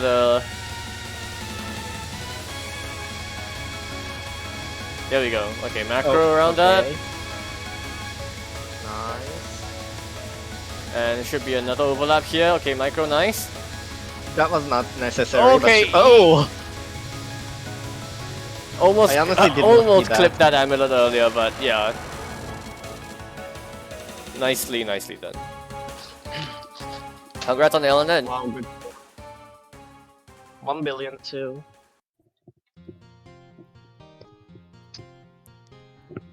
Alright. Two high-level moth survival runs, and both did really well, actually. So yeah, GG to them. We're going to end the stream off now with two fan game runs. This is Abyss Soul Lotus, the newly released Touhou fan game. Newly 2 weeks already. But if you would like to avoid spoilers for this game for whatever reason, then you should turn off the stream probably now. But I already spoiled the fucking game. The background here is from a late game pattern. And you will actually get to see that pattern. Yes. Cal, you wanna commentate now? Your run's up.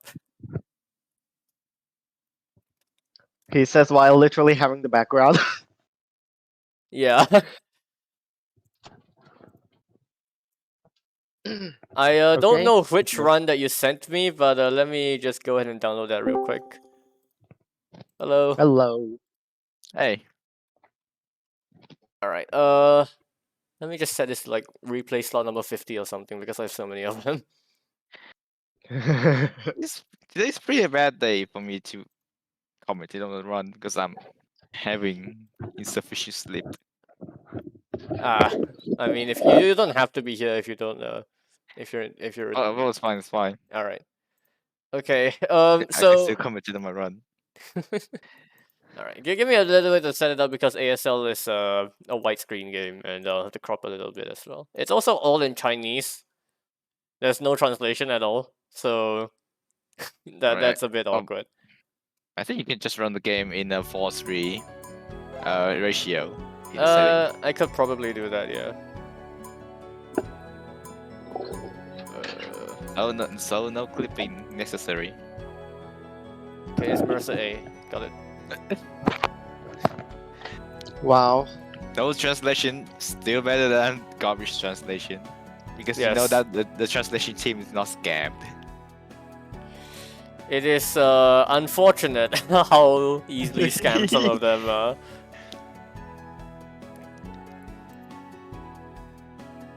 But then who else you can blame? Oh, that's too What big. do you Oh, mean? that's too big. You don't like your Hall translation? Oh, God. Nice.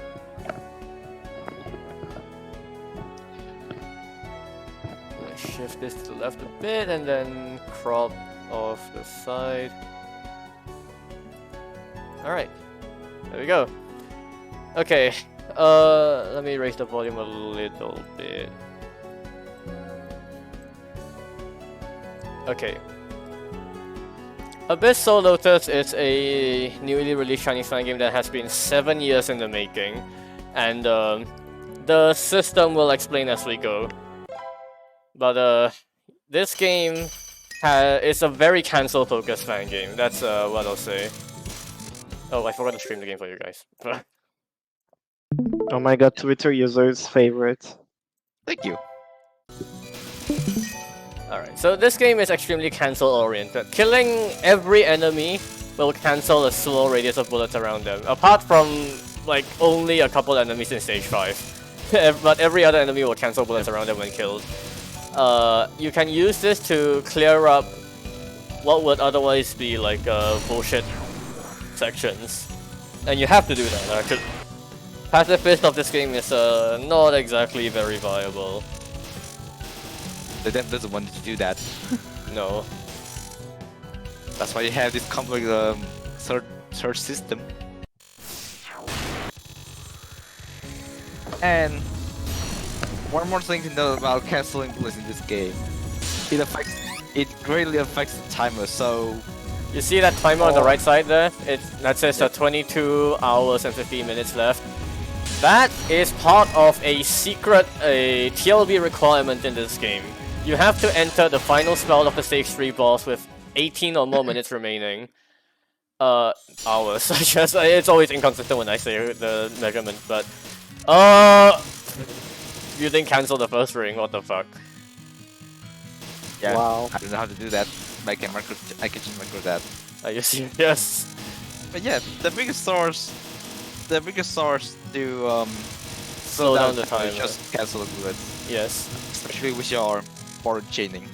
You see the colored crystals that he's collecting here. The color of the crystal will affect how effective it is at stalling, but yeah, you just need to make sure that you get good cancels in order to do that. The most effective means is actually by using the game's mechanics, which will happen later during the score run, during my score run later. But for this purposes of this survival run, all you have to know is that Kyle has to make sure that he gets some good cancels on the stage sections and some of the boss patterns as well in order to make sure that he has enough time to trigger the TLB requirements. Yep, and some decent grazing too. Yes, Just to slow down time a little bit, but a little bit. maybe just enough for this run. Now, Which you will see very quickly at the end of stage 3. yeah. Now, Maybe you might want to. Oh yeah, just speed it up. ah, to, fuck. like, snowy. Yep, Yeah. that's the first point where I messed that up. So you can get hit in this game and not die. So you see the bottom left, there is a gauge there. It can fill up to 300%, and every 100% is basically one border. You can get hit one time and not die, and you'll lose 100% every time you get hit. So the only risk of dying in this game is chain dying a lot and getting hit like when you're at less than 100%. That's when you'll die. But Just So it's There is kind of another like problem. Residence, so it's kind of like the Resident Shield in low cap, but it's rechargeable. Yes. There is another problem with getting hit, however.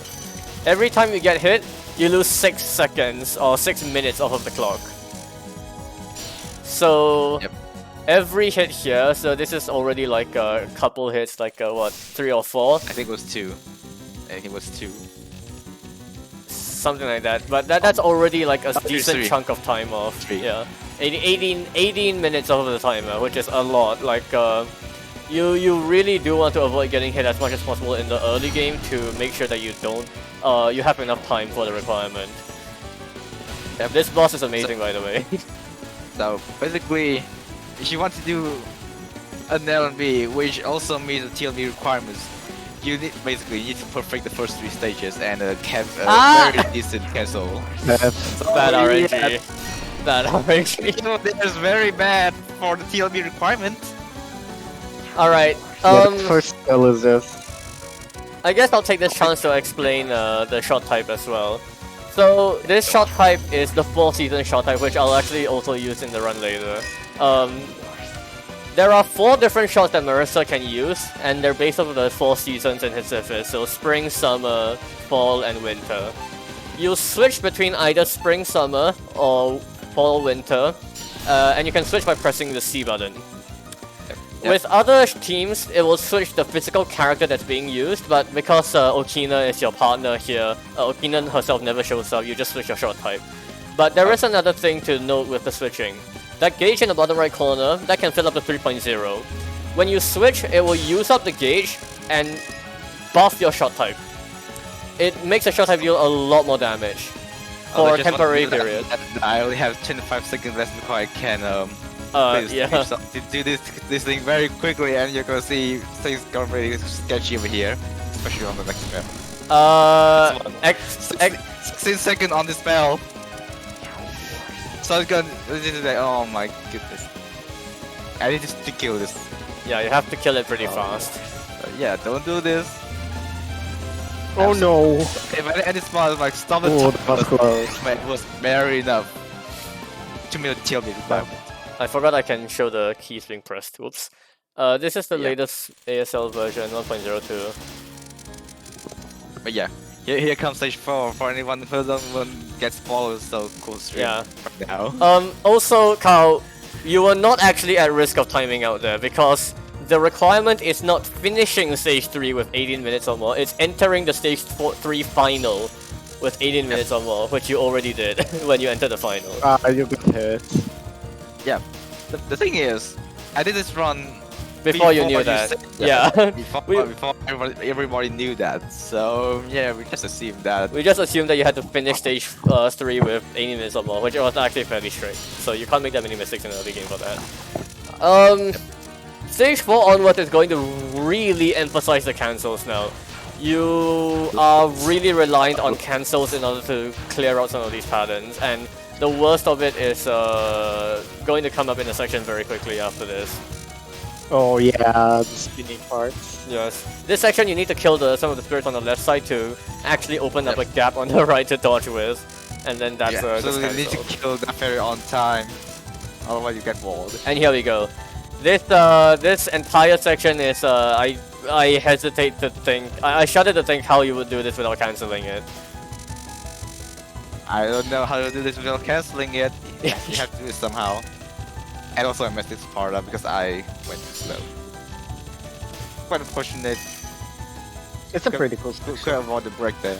It's not really difficult, especially with Marissa's shot power buff. You can just rotate around, and it's not that bad. It's very versatile in this game. For this shot. Oh, you can just do this? Yeah, you can do this. Yes. This whole game is route or die. This whole game is route or die. Yeah, I can just do this. I figured this Oh, out. I hate this fairy. I think just 2 hours before game's out.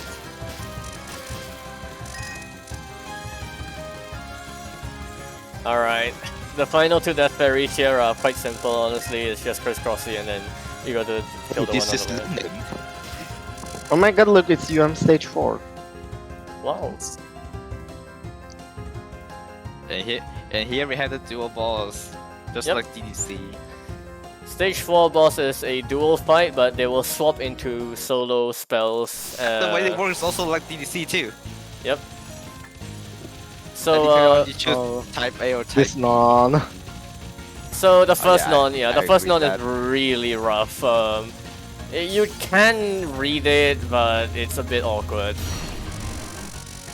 Yep. Alright, so I needed quite a lot of energy over there. the spells that are used during this boss fight are dependent on whether you're using an A shot type or B shot type, just like DDC. In this case, it's A shot type. And the A shot spells are significantly easier than the B shot spells. That probably that's also inspired by DDC as Also well. inspired by DDC, yeah. Ben says hello for Versa A though. Oh god.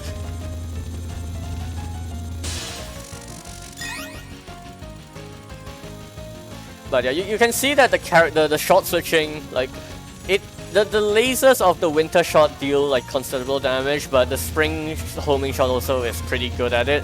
But most notably is when you switch, you just melt the pattern. You can really skip a couple of tough patterns just by timing a switch at the right time, or using a switch on like the tough parts to basically skip them.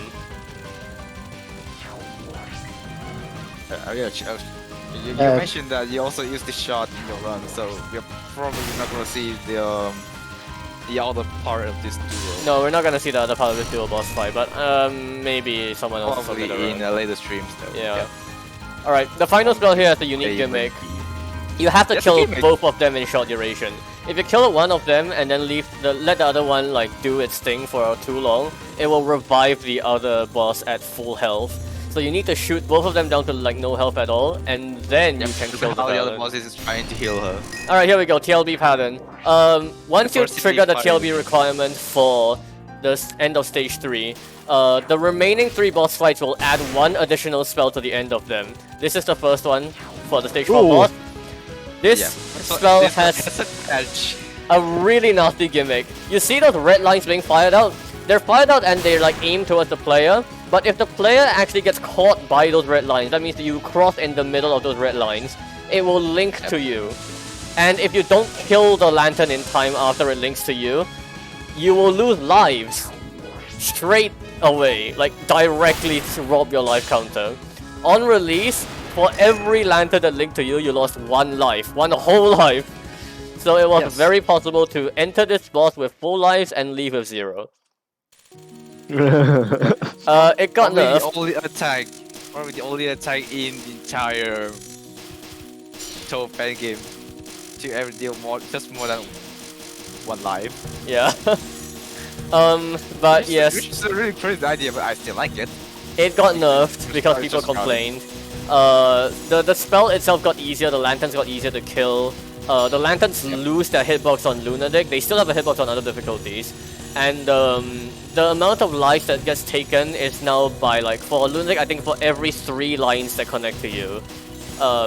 The lanterns themselves will hit you if like you let them live for too long and they're linked to you. So it will still like take away your borders, but previously it really was extremely punishing. If you didn't have a route for that pattern, you could say goodbye to your 1cc basically.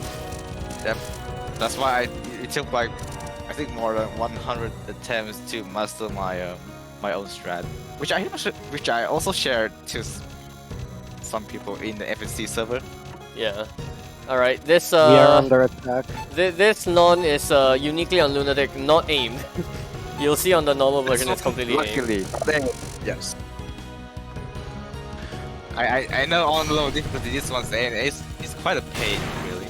Alright, this spell is kind of funny in that basically you are not really able to dodge between the gaps of these laser waves, so you have to like actually alternate where you're standing in order to dodge all of the waves of that. Or at least it's not practical to do so because they are incoming bullets.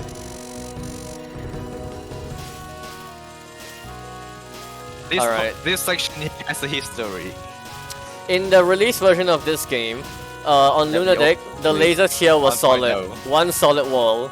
And these enemies here would cancel the lasers. You had to make sure that the enemy was overlapping with a laser in order to shoot it and cancel and open up a way for you. Otherwise, you get completely walled. It was too difficult. People complained. It got nerfed. It was also a solid laser wall on this section. So you had to constantly do a rotation around the middle. You basically have to spin it like you do in TFK. Yep.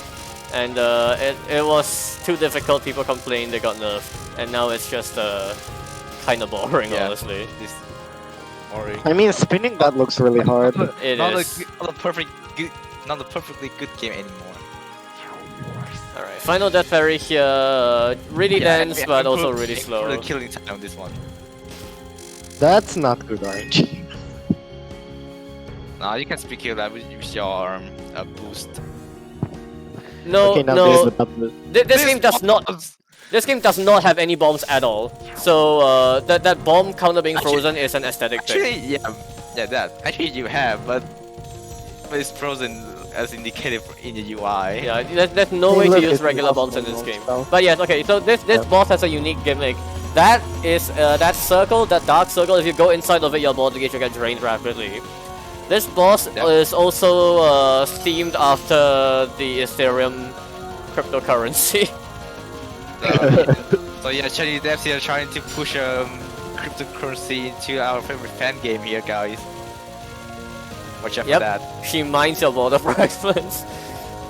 You might have border fragments. Yeah. Yeah, this one is static. You can do the same dodges, but it's still a bit tight.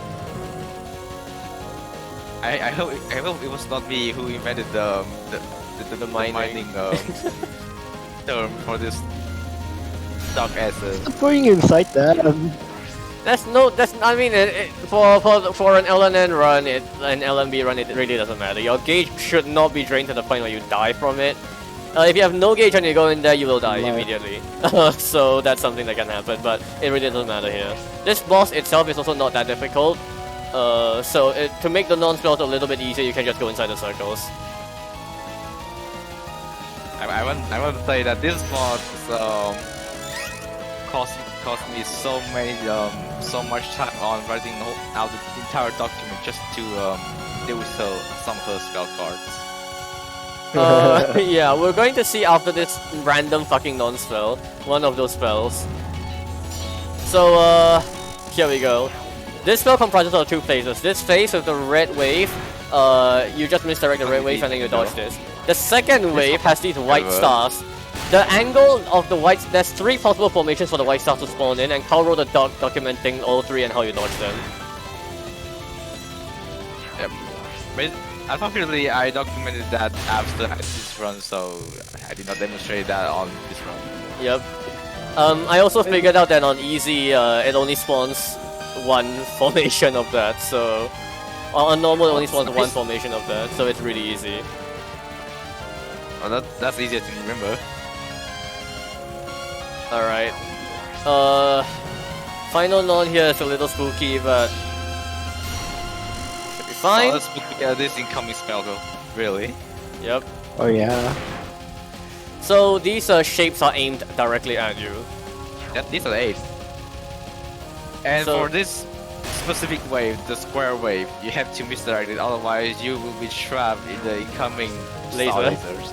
It's possible to dodge between those lasers, but good luck actually doing that consistently. Yep. Oh yeah, I was a bit too late over here, so yeah, I didn't kill it in time. Oh god, oh god! Yeah, unfortunate. Alright, This spell. it's what I used in the background of the stream. Action. All of these lasers are constantly active, they always have a hitbox. So... you have to figure out exactly a static pattern. It's a static pattern, but you have to figure out how to dodge this. Otherwise you'll take a million hits on this. That's also why I wrote an entire document just for this spell card. It's actually very easy to execute once you learn how to do this, but the process of learning it is definitely takes some time, and Yeah, it's a one hell of a blind killer pattern. Yep. Luckily, you don't have to see this on your first run anymore. Yep. After the version 1.02 update. Yeah, this section here is actually just simple left-right moving. If you're vertically aligned correctly, it's actually very simple. And then at the end here, you just have to move to the right. Yeah, be sure to check out my document on this spell.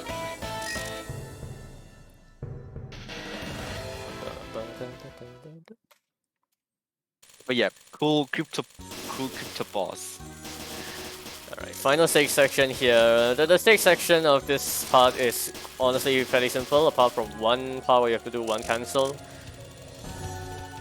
Yeah. You have to cancel here. Otherwise, there will be too many bullets on the screen to dodge. Which is also satisfying too. The cancels in this game are well designed. The stages are very clearly designed for you to cancel them well, and canceling them well is also integral to scoring, which you'll see later.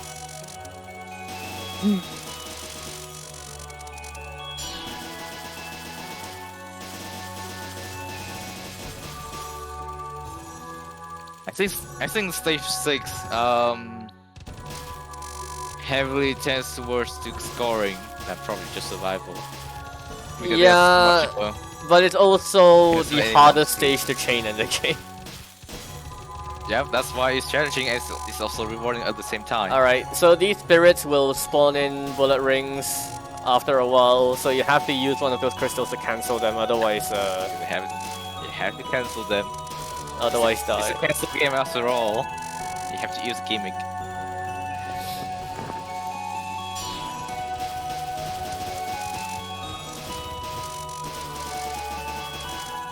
Yeah, shout out to the sole composer of this game. Tokini What is 11. amazing music. What is amazing music. These sections are actually a little bit painful with a shot type that can't hit behind it. Some shot types actually can't do that very well, so... Like Marissa B, for instance. So yeah. Right. 8 hours on the clock. Alright, Setsuka is the final boss here. It I- worked so far. I guess it's good to mention what happens when the timer runs out, even though it won't happen here. The timer is at risk of running out when you don't get good enough cancels and you die, and you get hit and die too often. We already said earlier that getting hit will take away 6 seconds, regardless of difficulty. But when you die, depending on difficulty, you lose a lot of time. On Lunatic, you lose... How much was it? 45 seconds? 45 minutes? 60. No, 60. it got nerfed. It got nerfed. Oh really? Yeah, it got Oh, nerfed. damn. Alright. You lose a lot of time when you die. So, when that timer runs out, what happens is a crack effect shows up on screen, like in the middle of the whole fucking screen. It's really distracting. And That's your really cool. bottom... it's cool. The bottom gauge will start draining on its own. And there's no way to make it stop draining. You can fill it back up, but it'll keep draining regardless the whole way through. So that means that you'll lose your protection basically. I want to know that I just did one of the most amazing timing over here. Nice. Yeah. Alright. Accidentally. The spells of Setsuka are honestly really simple. The nons are the killer part. Yep. Like Basically, Yeah. the difficulty spike if at all. I think it's the most tame game for lunatic runs out there of also fan game. Like there's really not a specific attack that is way harder than the rest of the game. Well, except for final spell, but that's still tame compared to the original Soul game, like PDH. But yeah, I would say that her non spells are way harder than her spells. the nons are so overlappy. It's actually kind of disgusting. Yeah. Alright, this Yeah. This spell has the gimmick of the darkness fog effect. This spell can actually meme you with the RNG. Like sometimes the RNG is really nasty and you can't really do much about it, but yeah, the gimmick is just that your hitbox is illuminated but your character is obscured.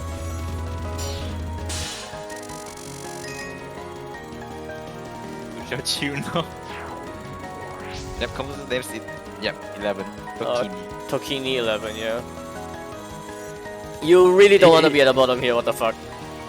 Yep, I forgot. Alright. I forgot.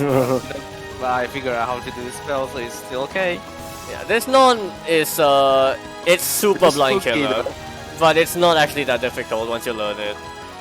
Yeah, this is like the I think we most just follow difficult one. the icicles. Why are you doing it there, the rings? It's alright. That's how I do it. This spell you have to do tapping at the right time, and then this part is static, so... There's also a safe gap right next to the boss. I think the way that last wave unfolds is actually easier on Lunatic than normal. Wait, really? Yeah, you'll see what happens in my normal run later. It's random, basically. Alright. Here comes Oh my god, it's Chris itself. I still failed this spell regularly. Oh, since I gave you the replay file, I didn't have a chance to show you my history on this. Oh my god, on Mushi. the game. So yeah, I died. I got it on the spell too.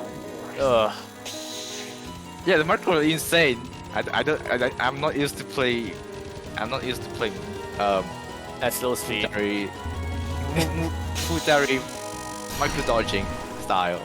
Yeah, you have to micro dodge, and it's really precise, but it's actually kind of doable. Just sometimes, like, you slip up a little bit and you get hit. It's very rough. Oh god, what the fuck? Oh. Yeah, basically that's just how I tried to adapt to the spell's difficulty, because the spells start at a pretty high difficulty, but there's no spikes whatsoever. So it's the difficulty rate is just roughly the same across the places. Oh, and Absolutely a Futari reference. Yep. This was basically a Queen Larsa reference for those who haven't noticed yet. Yeah. Yep. The third phase, especially the third phase. Yeah. And one more. It is. Yeah, one more. One more to get the Juicy Castle and the SCP. This spell is really, really spooky. Nice. Nice doggy. The only time I ever capped this spell, by the way. It happened to be this run, so like I was astonished. Very nicely done. But it's not over. It's not over yet. We still have a TLB yet. The final boss TLV spell. And the gimmick is that your border gauge will drain naturally anyway, so it doesn't matter whether the timer runs out or not. At this point, your border gauge will start draining on its own. Yeah, I pretty much guarantee that once you see at this point. This spell is honestly not that difficult. Quite, It just exists. Underwhelming for, for the true final spell of the main game. Compared This TLV team is really underwhelming. It's so you have true. to be careful about getting hit over here because the floor is raining. So if you have like 300% border gauge entering the spell, you can take at most one hit before actually dying. Yeah. This spell is in a similar vein to the other two TLV spells. It's static, but it's also like nowhere near as blind killer as the other ones. Yep. I hope you guys remember Momoyo. I am fucking awful at this spell though for some reason.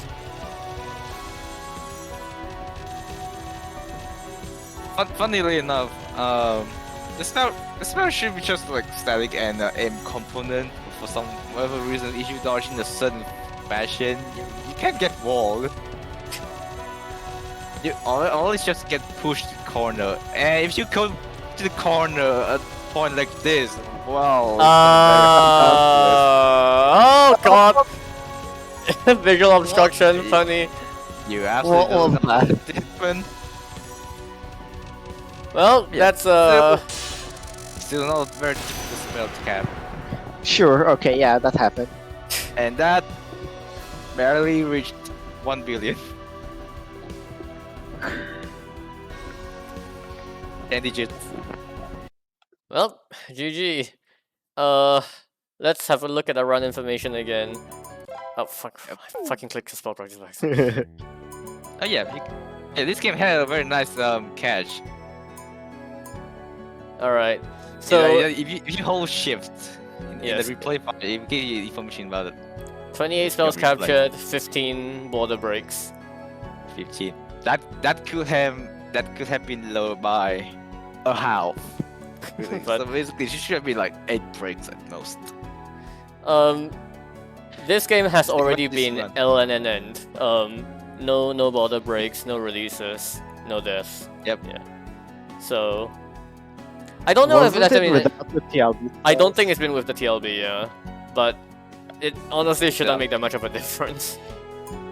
Really, because all the TLB spells are just Mimo. All of them.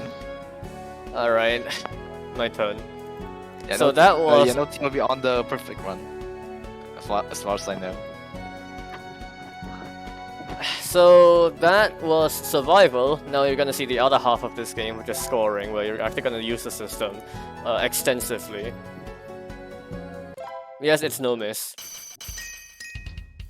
Alright, so the scoring system in this game, once again, you can fill up to 300%, but when you reach 300%, what you can do is you can press X, like regular Physically, bombing, bomb. and this will happen.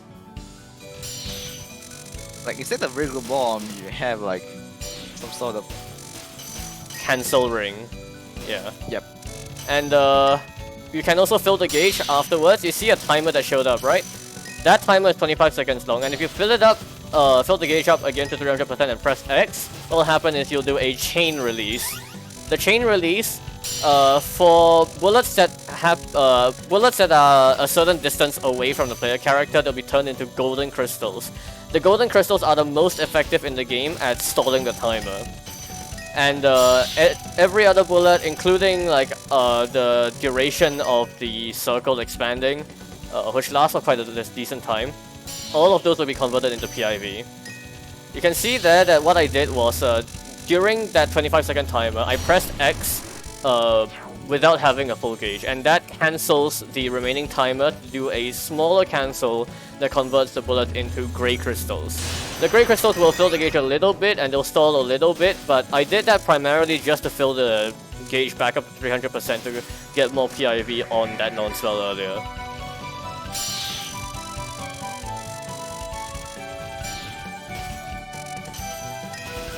Oh, I mistyped the run information. My bad. But it is the run classifications of this game are a little awkward. Alright, so the bottom right gauge. Earlier in the survival run, I told you that it buffs the shot for a temporary duration. It actually has a primary purpose that was not that. The primary purpose is that when you switch, shortly after the switch, all of the crystals that are generated from cancels will multiply in value. So it's the way you use that gauge is to switch frequently and increase the value of the cancels that you get. That way you can fill up the bottom left gauge to 300% a lot more than usual, and that's how you can get a lot more releases and chains.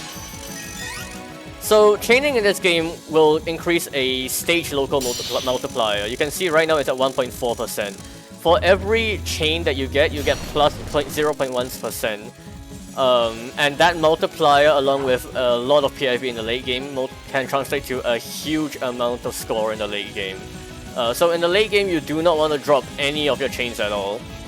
if you drop your chain by letting the timer run out or by pressing X during this timer without full gauge, that chain drops and resets to 0.1.0 again.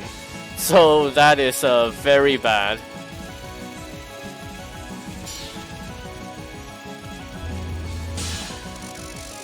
But yeah, that's the gist of scoring in this game.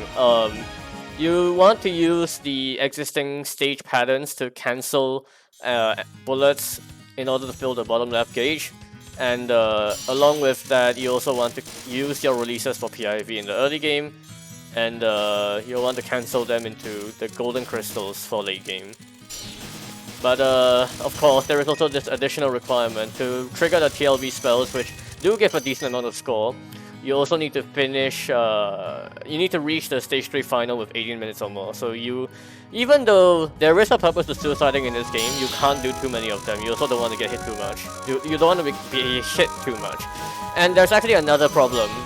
Because you're cancelling so many of these bullets into PIV, you're not cancelling them into crystals. Which means that you have actually kind of less stalling in the early game.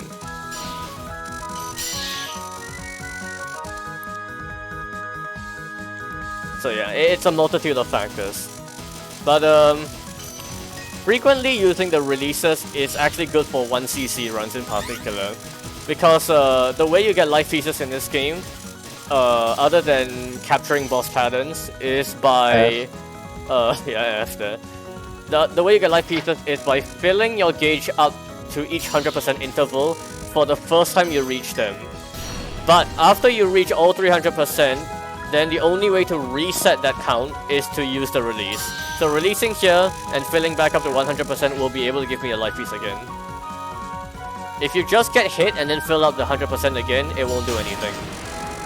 So in order to get a lot of life pieces for survival, it is good to use as many releases as you can.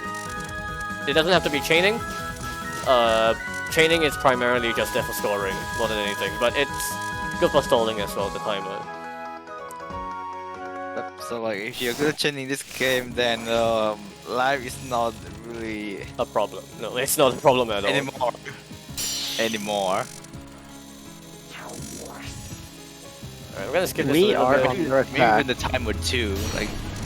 Like by chaining, you also slow the time down like a lot.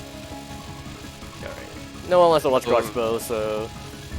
Yeah, there's like really no need to worry about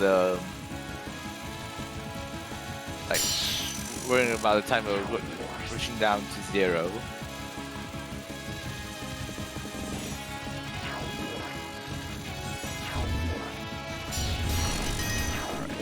And then I'll use a release here, a couple ways in actually here, yeah. For PIV. I don't know how much PIV actually got from that. Oh, okay, that was accidental. That was accidental. One thing I forgot to mention is that you'll actually get border gauge back after a spell card. During the spell, you'll notice that the timer is frozen. Depending on how much timer is left, after a spell, if you cap it, you'll get a lot of border gauge back. You'll get basically 300% back if you cap a spell with like 25 seconds remaining, or even just 20 seconds remaining, honestly. But you can increase how much you get by switching before you kill the pattern, or you can also, if you get hit, the amount that you get decreases substantially, so if you get hit, you almost certainly have to switch in order to recover.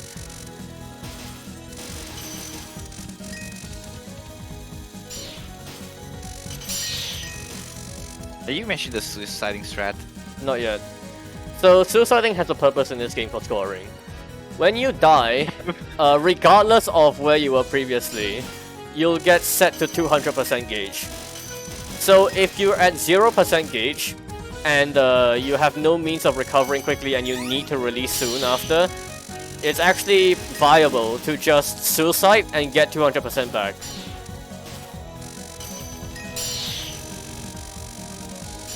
So I will actually use that later on in the run. Yeah, bad hit there. But that doesn't really matter actually.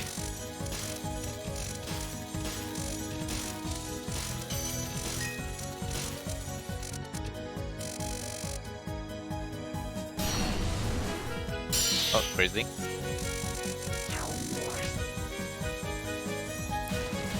If you release at the start of a spell, you can actually cancel a little bit into the spell. With Border Team, their release lasts a lot longer, but it covers a smaller area, and the border expands a lot slower, so it has its ups and downsides. Yep. I can give you one trivia about spell card name. A spell card name has red color. That means that indicates it's a survival spell card. Yep. Regular spell card in this game are blue. Have blue name. Alright, this is how you're supposed to get the biggest cancels on this section. That usually you just want to kill all the spirits down there. Nope. If you wait a little bit longer, you can cancel all the stars up there too.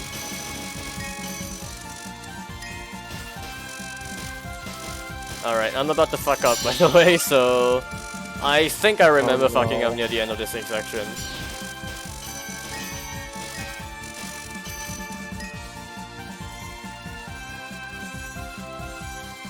Alright, yeah, okay, so here, I really should have released, but I thought I wouldn't be able to get enough gauge back, I can actually, so I end up having no timer remaining. And I'm actually forced to use the release here in order to chain. So that was very bad. No cancel. Now that also means I have a 25-second timer to kill this non-spell, and this non-spell does take a long time, so I'm gonna switch here to try to kill it faster.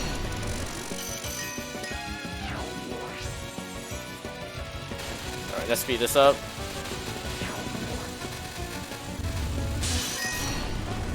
Alright, this spell, there is something unique about this spell. So, this is the gimmick of Snowy, one of the gimmicks. They all steal point items from you, and you lose score when they steal point items from you. But it's actually a good thing for you if you have any chain at all, because they steal the point items from you at the point item value, but when you get them back by killing the familiars, you get them with the chain bonus. So you can actually gain score by letting them steal point items from you. Losing score is just an illusion. You actually get more score out of it. Yeah. So true. But there is actually something funny, because the final spell of this fight, you can't kill the familiars in time. So on this part, if you get score sucked from you, it's gone. It's just gone. And remember that this game had a 3-stage demo a long time ago, like 2017 I think. So what would happen is that the best score display would display a higher score than people clear with, because they got score stolen from them in the final. Alright, I actually fucked up there, because I released too late on the spell earlier, so I released into the spell bonus, and that meant that I failed the spell, so I don't get much gauge back at the end of that. Actually, I don't get any gauge back at the end of that, so I didn't have a release at the beginning of this stage, so that was already one fuck up. And that just throws off my rounding completely.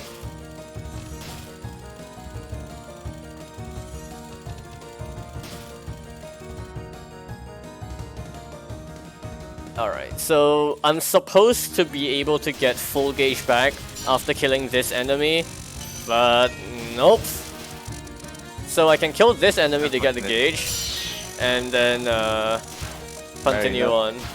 But I still am under the gauge that I'm supposed to be at this point, so I think I missed one release here, on top of the release that I missed at the beginning of the stage. That's the things that can hit cookie. Alright, I really didn't have to switch there to get a good cancel actually, so that was a waste, but doesn't really matter because this section is massively good for scoring. Unless you get hit and then you can't do a release. So that's another mistake.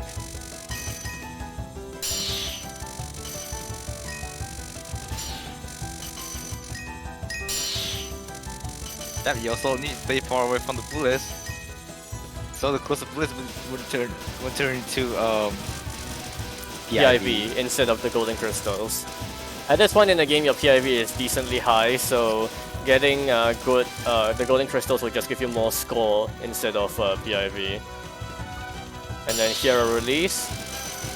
If I don't kill these spirits, they will also give more PIV on the way down with the bullets that they spawn. Alright. This enemy here I actually will want to delay killing until all of these enemies show up.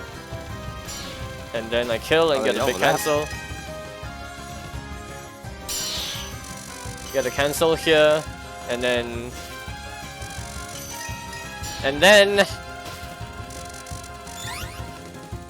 Not enough gauge.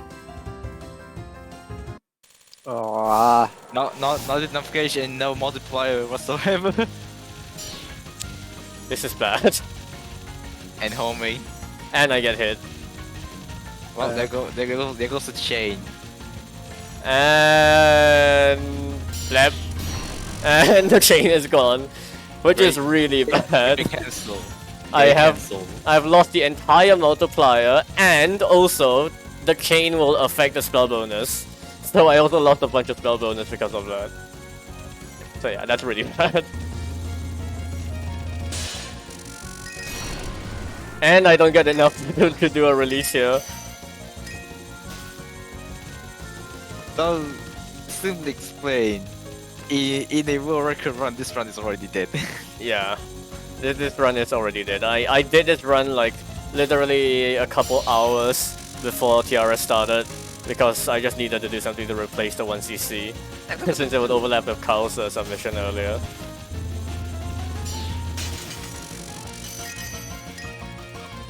Still not enough gauge. But at least, oh well, what the fuck, I got hit there. oh. I don't even remember getting hit there. Oh, back cancel. Oh my god, what am I doing? I just cancelled the chain again. Oh god, this ball is already hard to consistently do L, and then not to mention scoring aspect of it. There are certain pitfalls in scoring where you need to make sure that you actually have enough like meter and meter gain to keep your chain up in late game. Well, yeah, but yeah, not to kill the boss here.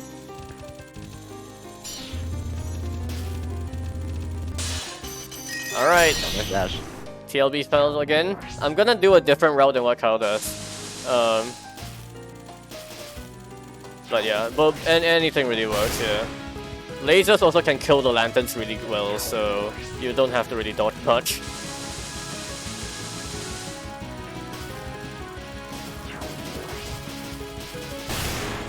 Oh, there are way fewer lanterns on normal mode.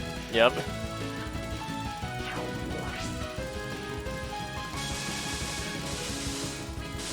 Oh, that looks different. That sure looks different. Both routes work on all difficulties, so just do whatever.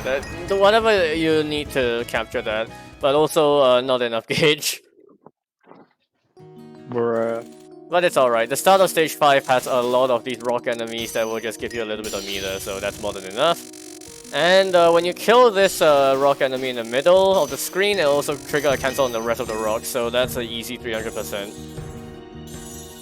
And I'm gonna stall here and get a giant cancel with all of this PIV and get 300% back. And get another big cancel. Get another cancel here, get another big cancel. You get the idea. And once again another rock section, so it's another chance to get a lot of cancels, a lot of releases. This stage is a big cash-in stage. But basically where all the fragments store in the game.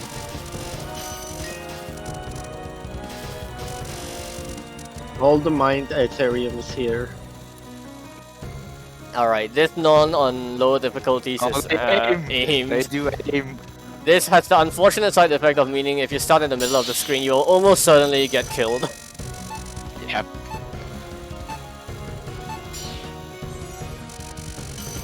Switch there to ensure I can get back to 300%, because I'm gonna fill it back up anyway and do a release at the beginning of this spell. Cancels these 3 waves very nicely. remember, you're at 0%. Whoops! You can die. Whoops! Getting hit there was a complete accident, but it doesn't actually matter, apart from the spell bonus. Yeah.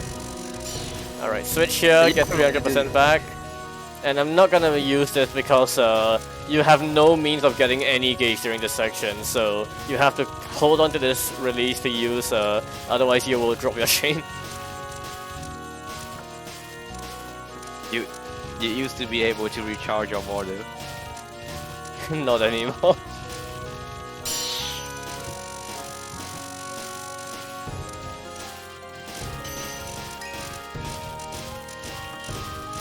Well, the timing is pretty tight to change. Yeah. These stages took a little while to figure out how to chain properly, and I honestly still can't execute it consistently enough. Not gonna use the release here because there's a better place to use the release on. Right here. Yep. The big cancel. Should have honestly gone into the corner, but there you go.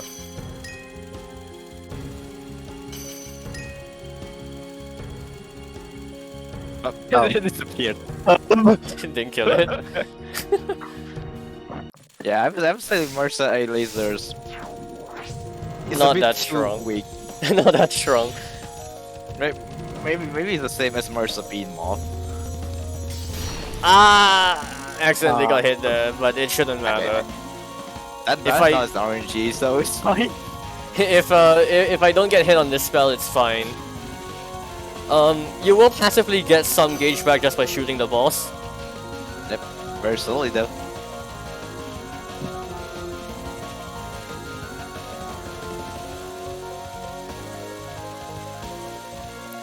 This spell is a lot easier on normal than on lunatic.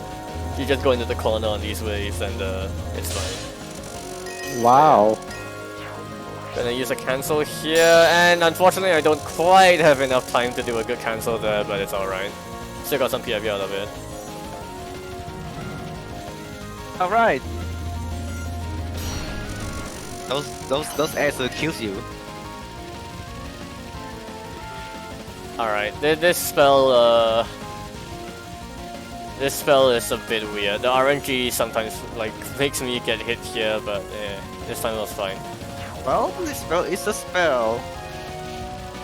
It's probably not the hardest thing in this game. No, far from it.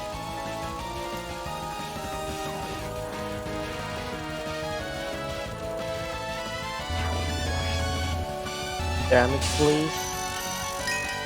Yep. Probably my only complaint Mercer A is her damage. I mean, she's such a versatile shot that if she was also really good at damage, then it'd be really broken, honestly, so... So that's an okay compromise. Yeah. And you have boosts from your short stretching. Alright. This spell is a spell. So, like I said earlier, on normal, I figured out, hang on, only one of the three formations can actually spawn, and it's the easiest one, where you just tap left. Yeah. So, That's the thing. yeah. Yeah, you're right. Alright, gonna get a big cancel here.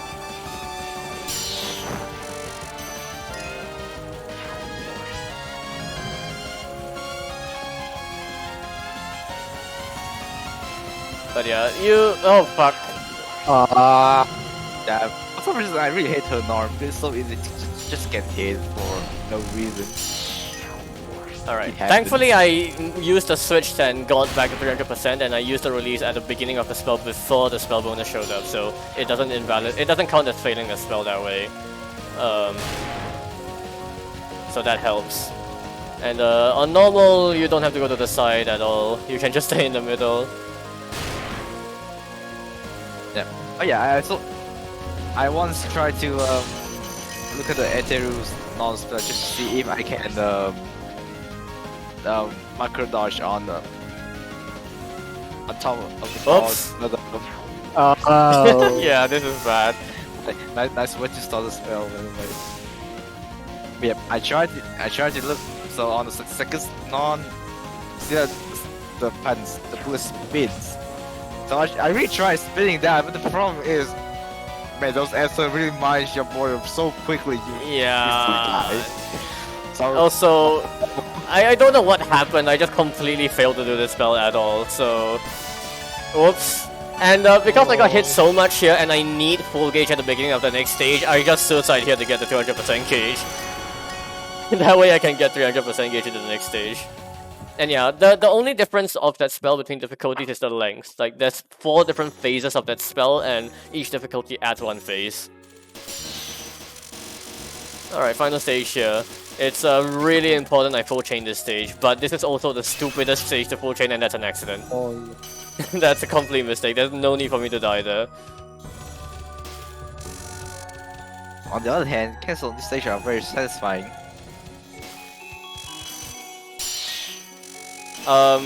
My route is already thrown off, by the way. I should have switched there to get 300%. I thought I'd be able to get 300% without switching, so I missed one release this section. And I used the switch here to fill up the 300% again, and then do the release at the top left corner here. Giant release. Oops, doesn't matter. Yeah, you can recharge your model really quickly. Yeah, some of the hits in late game really don't matter because you can just cancel so much anyway. I'm not good at timing this cancel. Doesn't matter, still got 300% back for this. Blame the weak Marista shop. Let this fire out, and then they'll all go back to the middle anyway so I can get the items as well. Yeah, it's a really fun score game. I'm gonna stall to kill this middle one, get a good cancel, get 300%.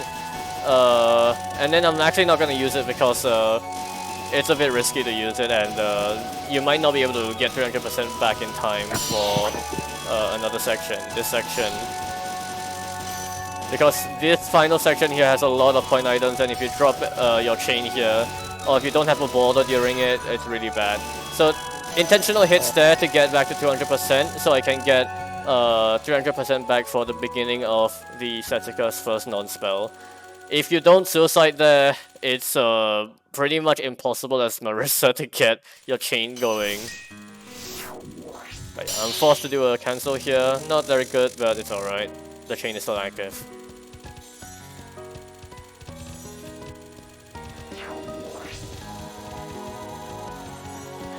You know a stage is fun to score if the scoring on the stage is challenging and rewarding. Paul can attest to how long I spent learning how to trying to route that stage for training. I think I spent like 4 hours non-stop practicing that stage, and I still can't do it reliably. Yeah, seems like you have a fun time scoring the stage. But yeah, because the chain affects spell bonus, the late game spell bonuses are gonna be pretty big.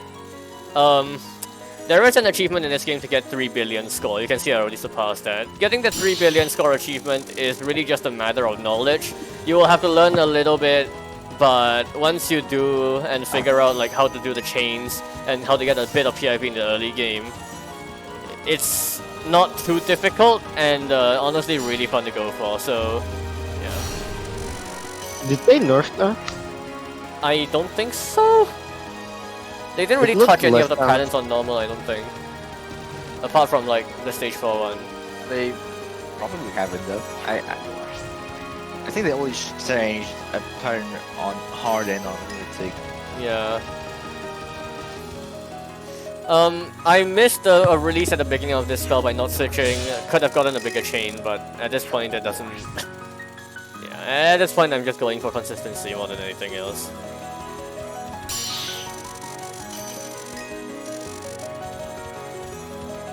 Oh, there are only two icicle rings. Wait, no.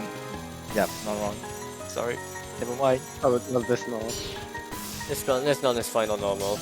Oops. Sure, looks fine though.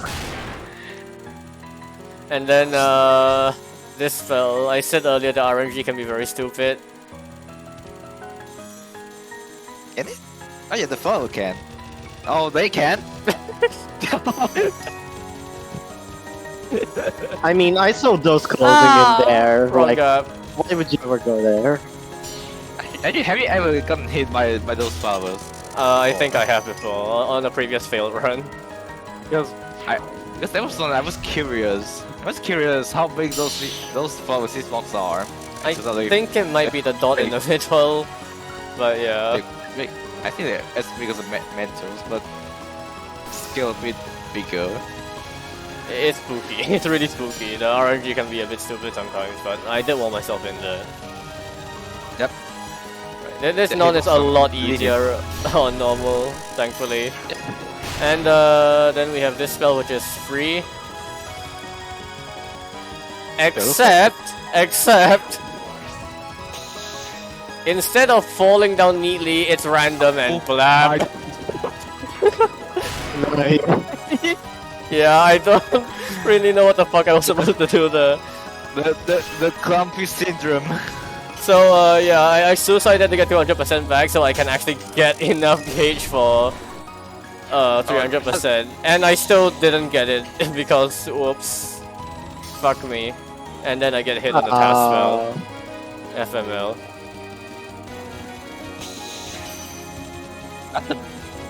That previous Oops. spell was a real big difference. Yeah, and so at this point I'm like, I have to suicide. Might as well get some grades while I'm at it. You do get raw score just for grazing. But yeah, this is a disaster. I failed like so many late game spells.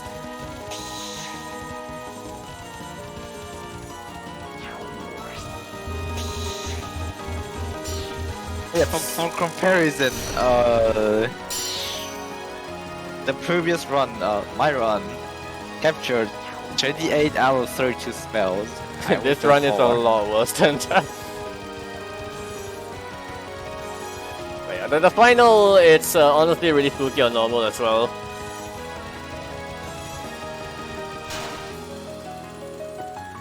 Especially on the phases that are very random, like this one. Oh, that's a very huge starting piece SCB. Yeah, the chain affects the SCB, so you can really get a big spell bonus at the end of the game. Which is what makes failing those previous spells even worse, because it's actually quite sizable. I remember the starting SCB on the spell on the lunatic is about 15 million, probably. And it's at 35 million right now. I'll probably cap it around like 20 something million. I remember that's without any order multiplier.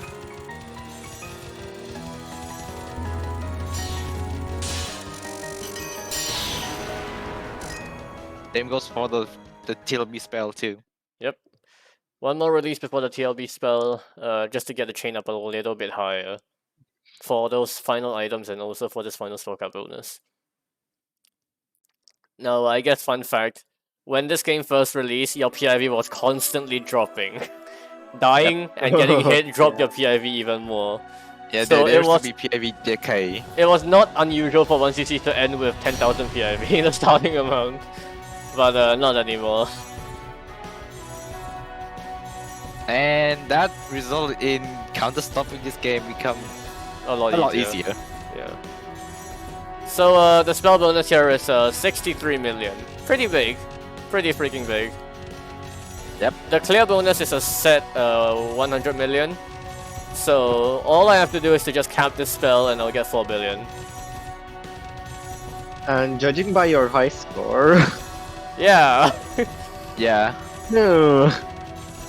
Yeah, remember that the game clear bonus is always 100 million. It doesn't matter how many lives you have remaining, the clean clear bonus is always the same. All time remaining, yeah. So the suicides are basically like completely riskless. The only risk is suiciding in the first 3 stages because that could make you miss the TLB requirement. So that's more routing.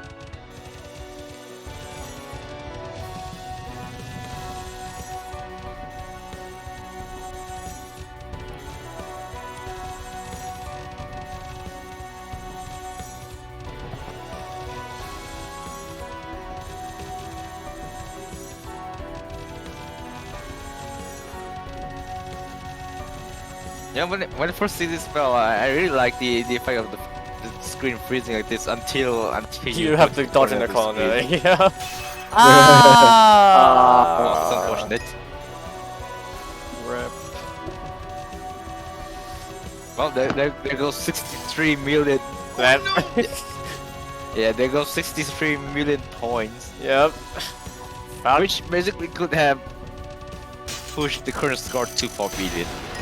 Yeah, I lost the 4 billion because I failed so many spells in late game. It wasn't just that one either. It was the stage 5 TLB spell, which was also a survival with a big spell bonus. And like all of those earlier spells on Setsuka. But yeah, 3.963 billion. It's yeah, scoring this game is really fun, honestly. Like if you want to like really get a feel for this game's mechanics, I highly recommend it. If you have this game, try scoring it a little bit. I know some people like Carl can find it really difficult to understand the system. He was struggling Yeah, with one of the I- achievements to get 10 chain on stage 2 for a really long Yes. time. I have scoring issues. Thank you. Survival moment. But yeah, this game is really good. But yeah, you can see 73 releases, 20 hits, and only 21 spell caps. Really bad. But yeah, that's ASL. This game is really good. Highly recommend checking it out. If you have the money, I highly recommend purchasing it. It's Support the developers. Yeah, support the developers. this game was 7 years in the making. It took a really long time for them to get this out. It's really worth the money. Yeah.